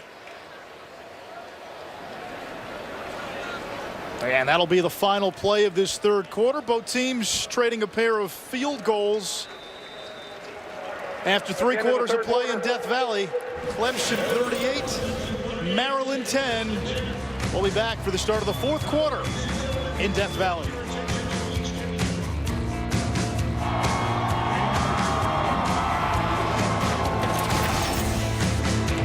At home, guys. The unpredictable ACC Coastal. That division has just been impossible to figure out. Clemson, they're right up there with Florida State at the top of the Atlantic. Backup quarterback in for the Tigers, Cole Stout. Told you earlier his dad was a backup on the Pittsburgh Steelers, backed up Terry Bradshaw. And Cole, he went to Brady Quinn's high school, broke basically all of Quinn's records. And he's a guy that the coaching staff really likes. They do. And they said, don't be misled just because he's a big, tall guy and lanky. He can run.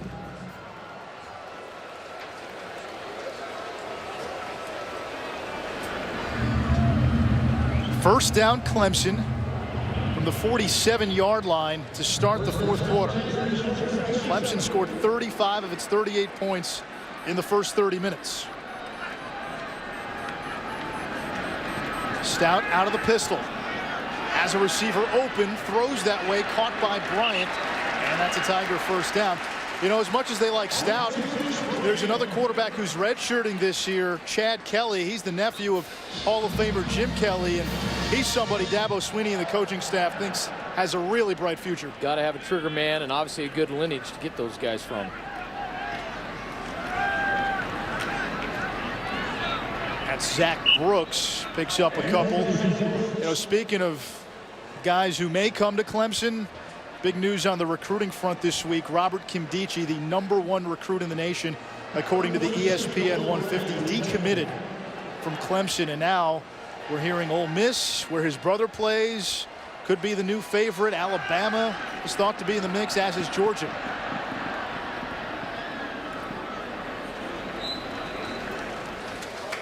And you look at the timeline of events involving Robert Kimdichie.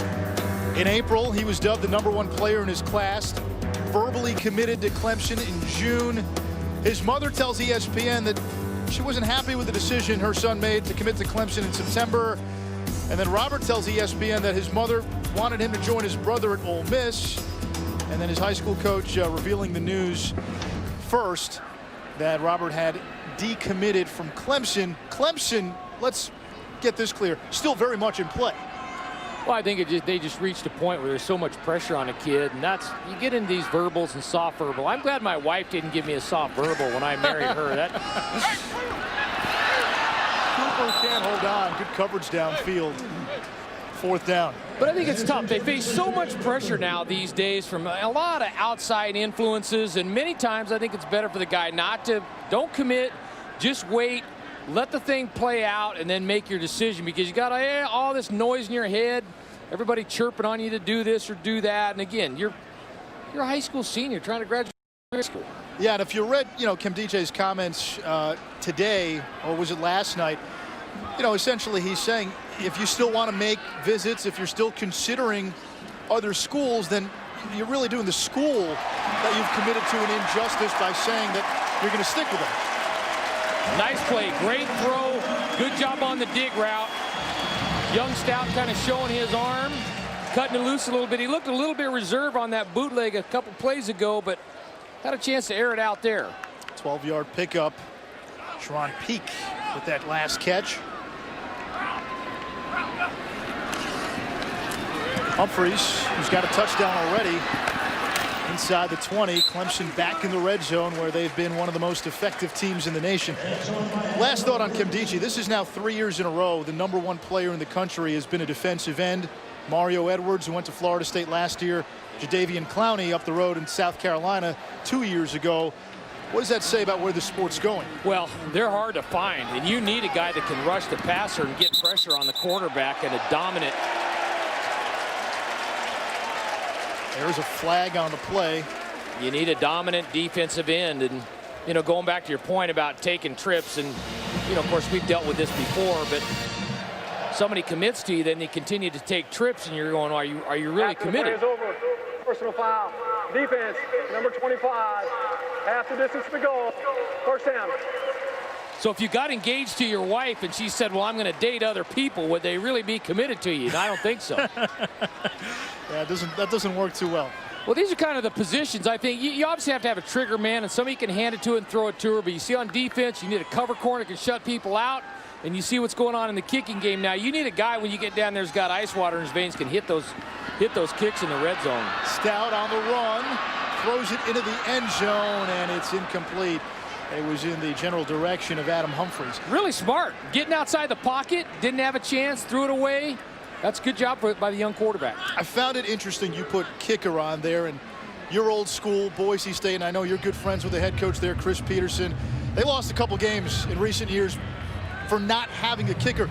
Why is it so hard to find a kicker in college football? So many good teams don't have a good one. Well, you look at the intangible part of it again when you've got 80 or 100,000 people and you're on TV and the weight of a season bearing down on you, and here you are, you're standing out there and you've got to go drill a kick, and hey, if you can hit the 50-yarder and win it, that's great. To me, that's gravy on the mashed potatoes. But you need somebody when you get in the red zone, really 95% of the time he's going to drill it for you when you get down the red zone. So it's not only just the ability, it's the mental makeup to come in and say, hey, I'm going to knock this through. Tell you what, Clemson's got that guy. Chandler Catanzaro, one of the best in the country. 3rd and goal for the Tigers. Stout throws, touchdown. Little stick route, really good job fitting it in there. Stanton Seckinger, a 4-yard touchdown catch. It's 44-10.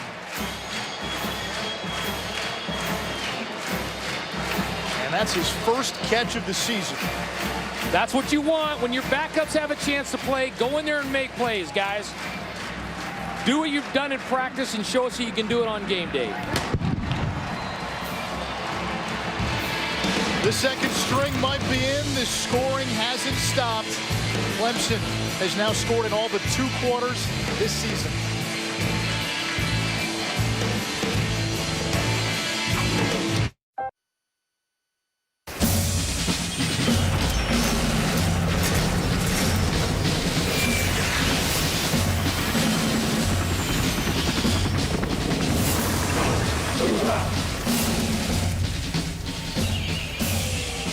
Veterans Day this Monday. We salute our heroes. Clemson, they've had a ton of hero plays so far. 45-10. They're leading Maryland.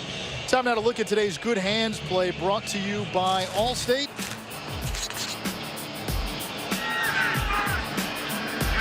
Moments ago, actually this was early in the first quarter, Adam Humphries. I guess our good hands play is plural this week. We got Humphries, we got DeAndre Hopkins. I didn't know we were flying multiple plays on the good hands play, but they've all had good hands. There have been very few balls on the ground. Yeah, it's been a good day for Clemson all around. Hey, one correction on that last touchdown catch by Stanton Seckinger. That was his first touchdown catch of the season, not his first reception of the season. Great to see the young guys come in and make plays. Dabo still coaching here to the end. Well, and that's what it's all about. And I know sometimes people think it's philosophical fluff, but play hard, play for the full 60 minutes, play to the best of your ability. Continue to bring it, continue to concentrate. Don't get caught up in the highs and the lows of the contest.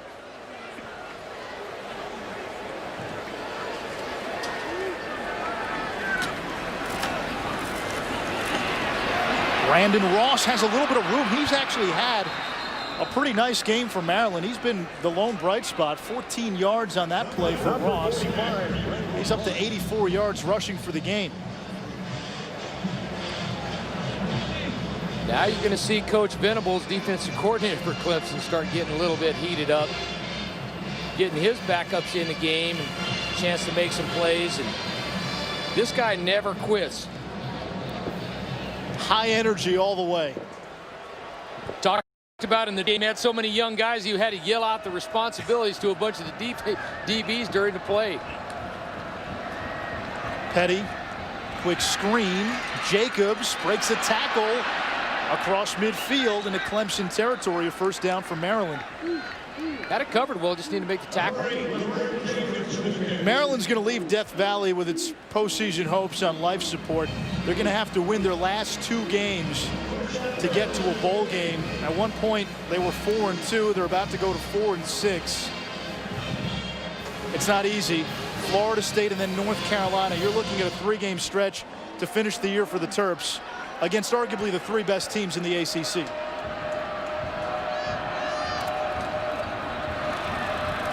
Sierski again, the fullback, takes a defender with him to the 45. 2nd and 5. If you draw a line right after that Virginia game, 4-2, 2-0 in the ACC. We did that NC State game. Perry Hills gets hurt late in the first half. They lose. Fought hard in the second half of that NC State game. Had a chance to win. BC, another close loss.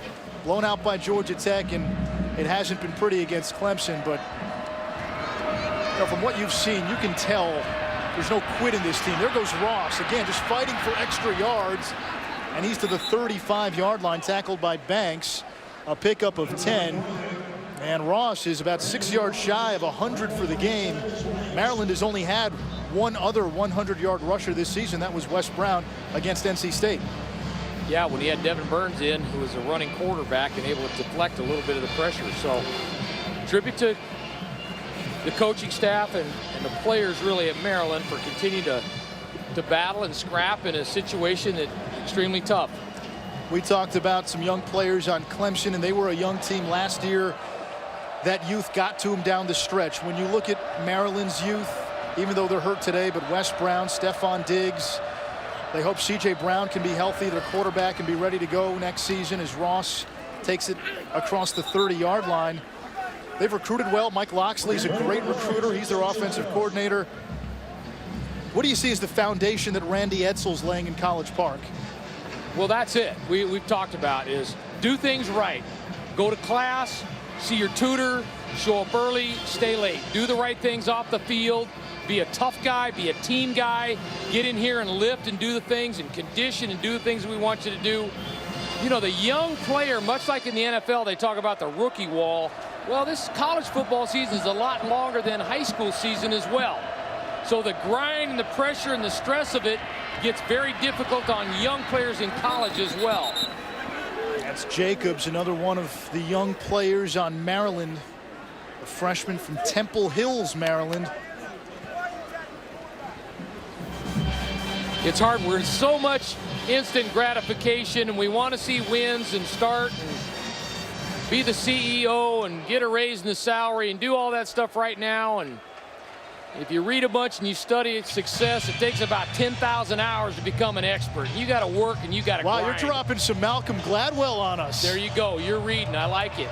But the outliers. Look at that. It's a tried and true formula. It takes a lot of work. It takes a lot of sacrifice, but everybody wants to be there right now. That's Petty, and he stopped short of the first down. Gotta love that linebacker mentality, though. Love the fight. Coach Edsall whispered to his staff earlier, I think, hey, we're in 4-down territory, so going to continue to stay here and stay after it, trying to run quarterback work. Gotta love that. Put that in your highlight reel. Terps will go for it here on 4th and 2. No surprise. Coach Edsall didn't like the spot, I think.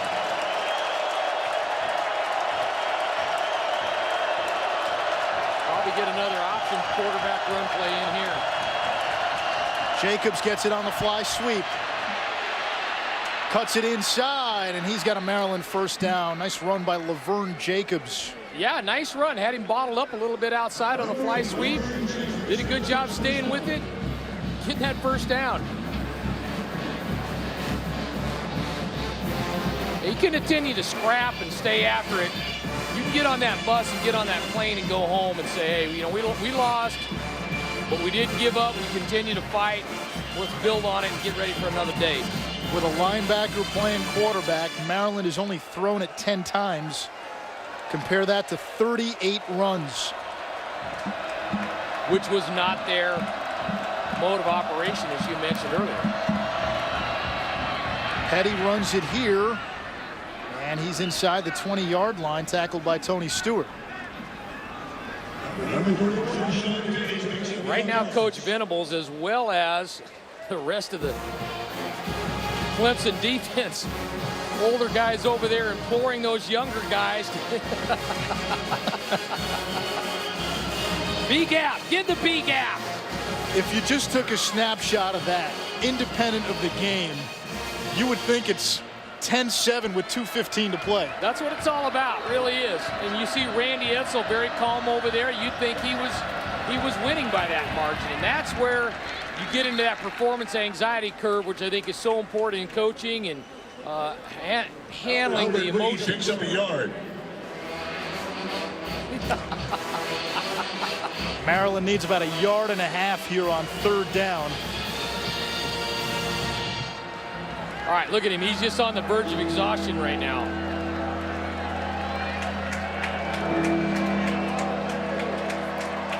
He not only has to make the call, you see he's making it late once the formation breaks the huddle.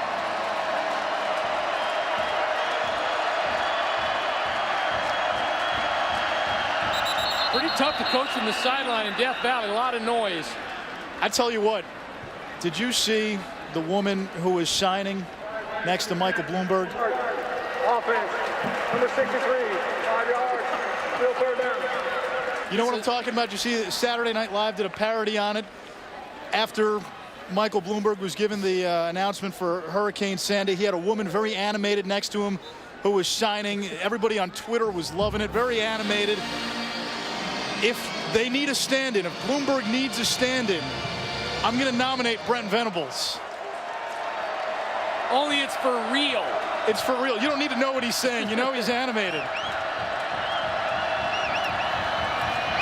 On 3rd and 6, Petty throws. It's dropped by Furstenberg, 4th down. Try to come back to that tight end screen that worked well in the first half.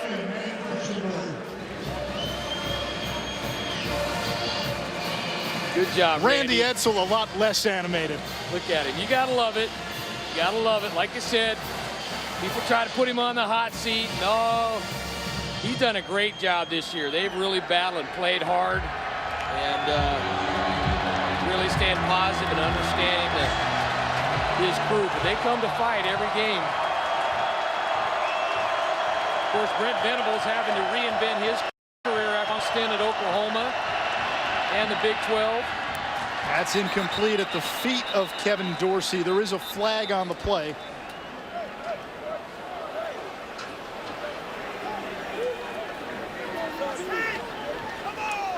If it's against Clemson, it would be the Tigers' first penalty of the game. Offside, defense, number 20, 5 yards, still 4th down. And that's Latique Townsend. My bad, my bad. Can we go back to Brent Venables?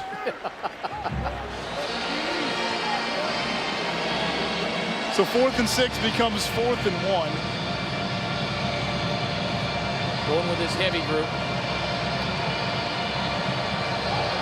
As Brent Venables in a 45-10 game has become must-see theater as much as the action on the field.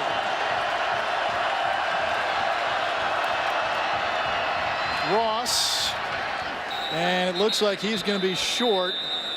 May depend on the spot, but he appears to be just short.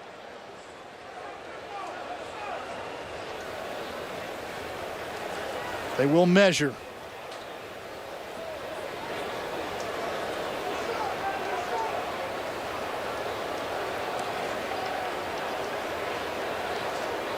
Really loved Brent's passion yesterday, talking to him about the challenge of leaving Oklahoma and coming here and implementing their defense. Maryland just short. Turnover on downs. Clemson football. 4:54 to go in the 4th quarter.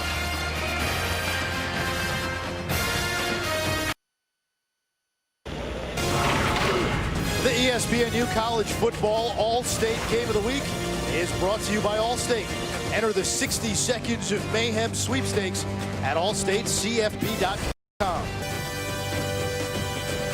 That's Clemson's indoor facility. Pretty nice digs there, wouldn't you say?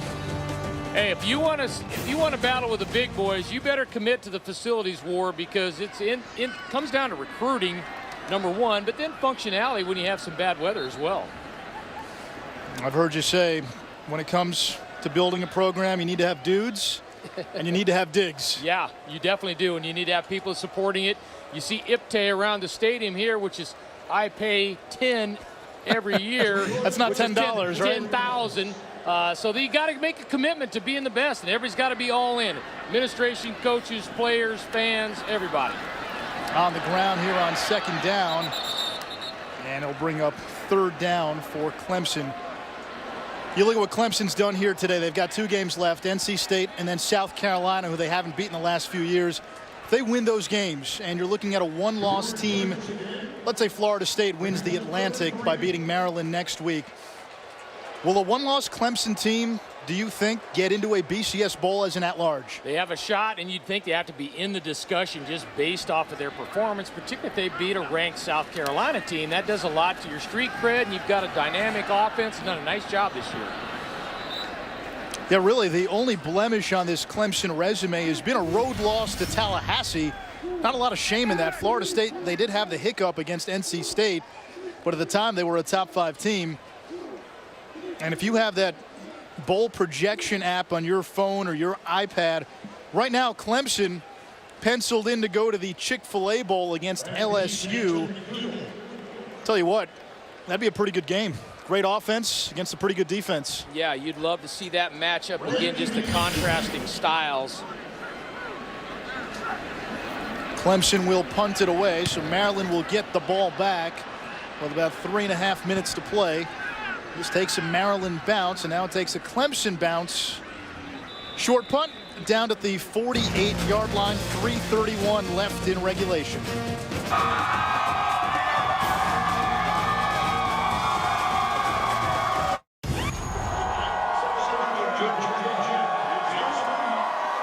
(45-10) Clemson leading Maryland, 3:31 to go in the fourth.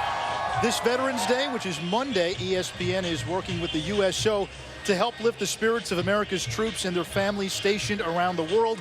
Grant a wish for our servicemen and women, or donate a special gift to their families to show your support and give a special gift to our military heroes and their families through USO Wish Book.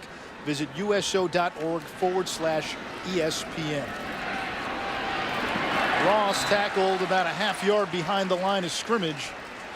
He was at 100 yards, so now slips to about 99.5.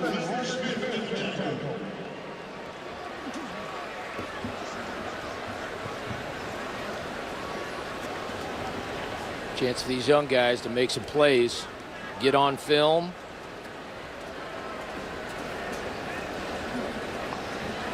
Show the coaches that they can do it in practice and do it in a game.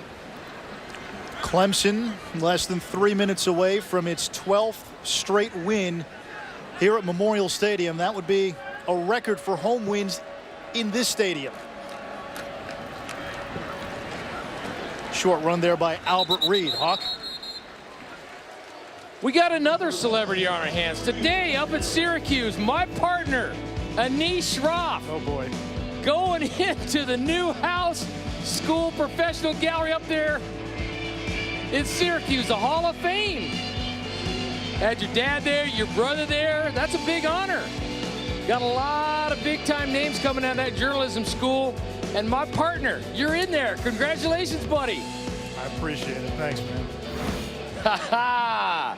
Doing a great job in the booth and in the studio.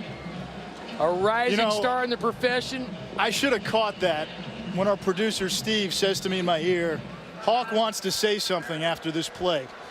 Yeah, because you know you always have to lead and I always follow, so.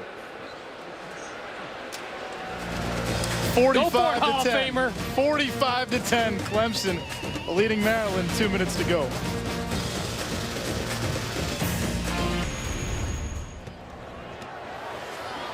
We've got 2 minutes left here in Death Valley. Clemson looking to put the ribbon and wrapping paper on this one. That pass is incomplete through the hands of Kevin Dorsey. So Maryland facing a 4th down. There's Taj Boyd. He's today's Verizon Player of the Game. Did most of his work in the first half. All 3 touchdown passes came in the first half. Really nice job delivering the football, spreading it around. Great anticipation, throwing it to the open area, letting it go early there. Adam Humphries, DeAndre Hopkins, and then Brandon Ford, the tight end. Kevin Carter, I think, picked a good one there when he said preseason Heisman. Yeah, he went dark horse. He went Taj Boyd a little off the radar because if you remember, at the start of the season, a lot of folks thought Sammy Watkins would still be in the conversation even though he was going to miss those first 2 games.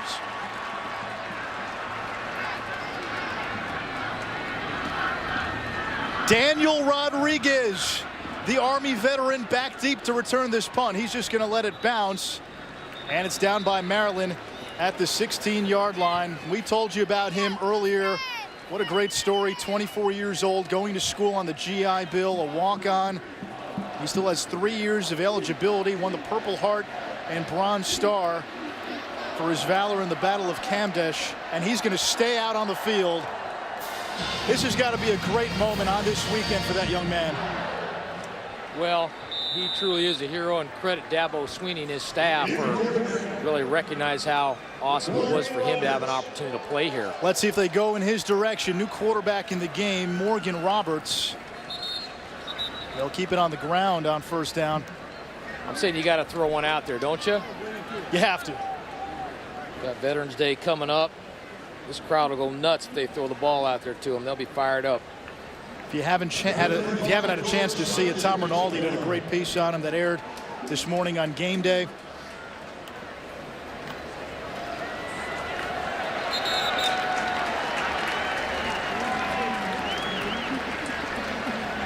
C.J. Davidson on that last carry. Rodriguez primarily a special teams guy, but this is the weekend where we've been saluting our troops really since Wednesday.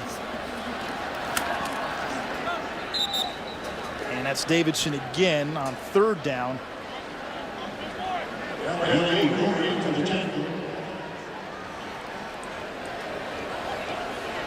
The Clemson offense still out on the field. About a 7-second, 8-second differential between the play clock and the game clock. And Morgan Roberts looking to the sideline. Do we call another play? It would be nice to see a ball go in Daniel Rodriguez's direction, but there's also etiquette throwing the ball up 45-10 late in the game.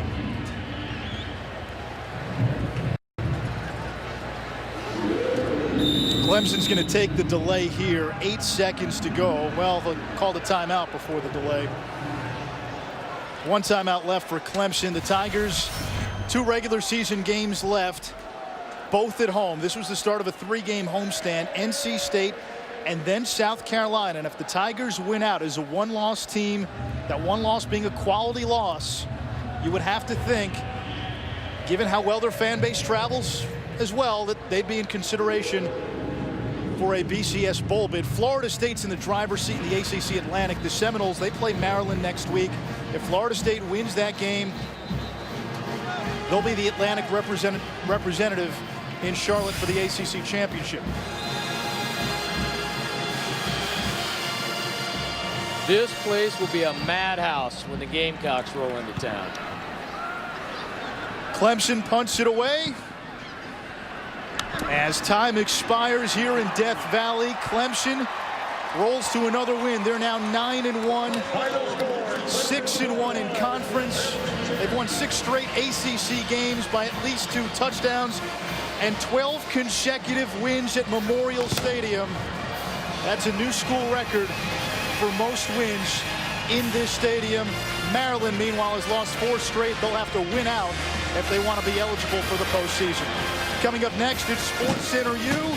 Dari Noka's got an update on Texas A&M and Alabama. We'll be back to wrap things up from Clemson. But first, let's go to Dari.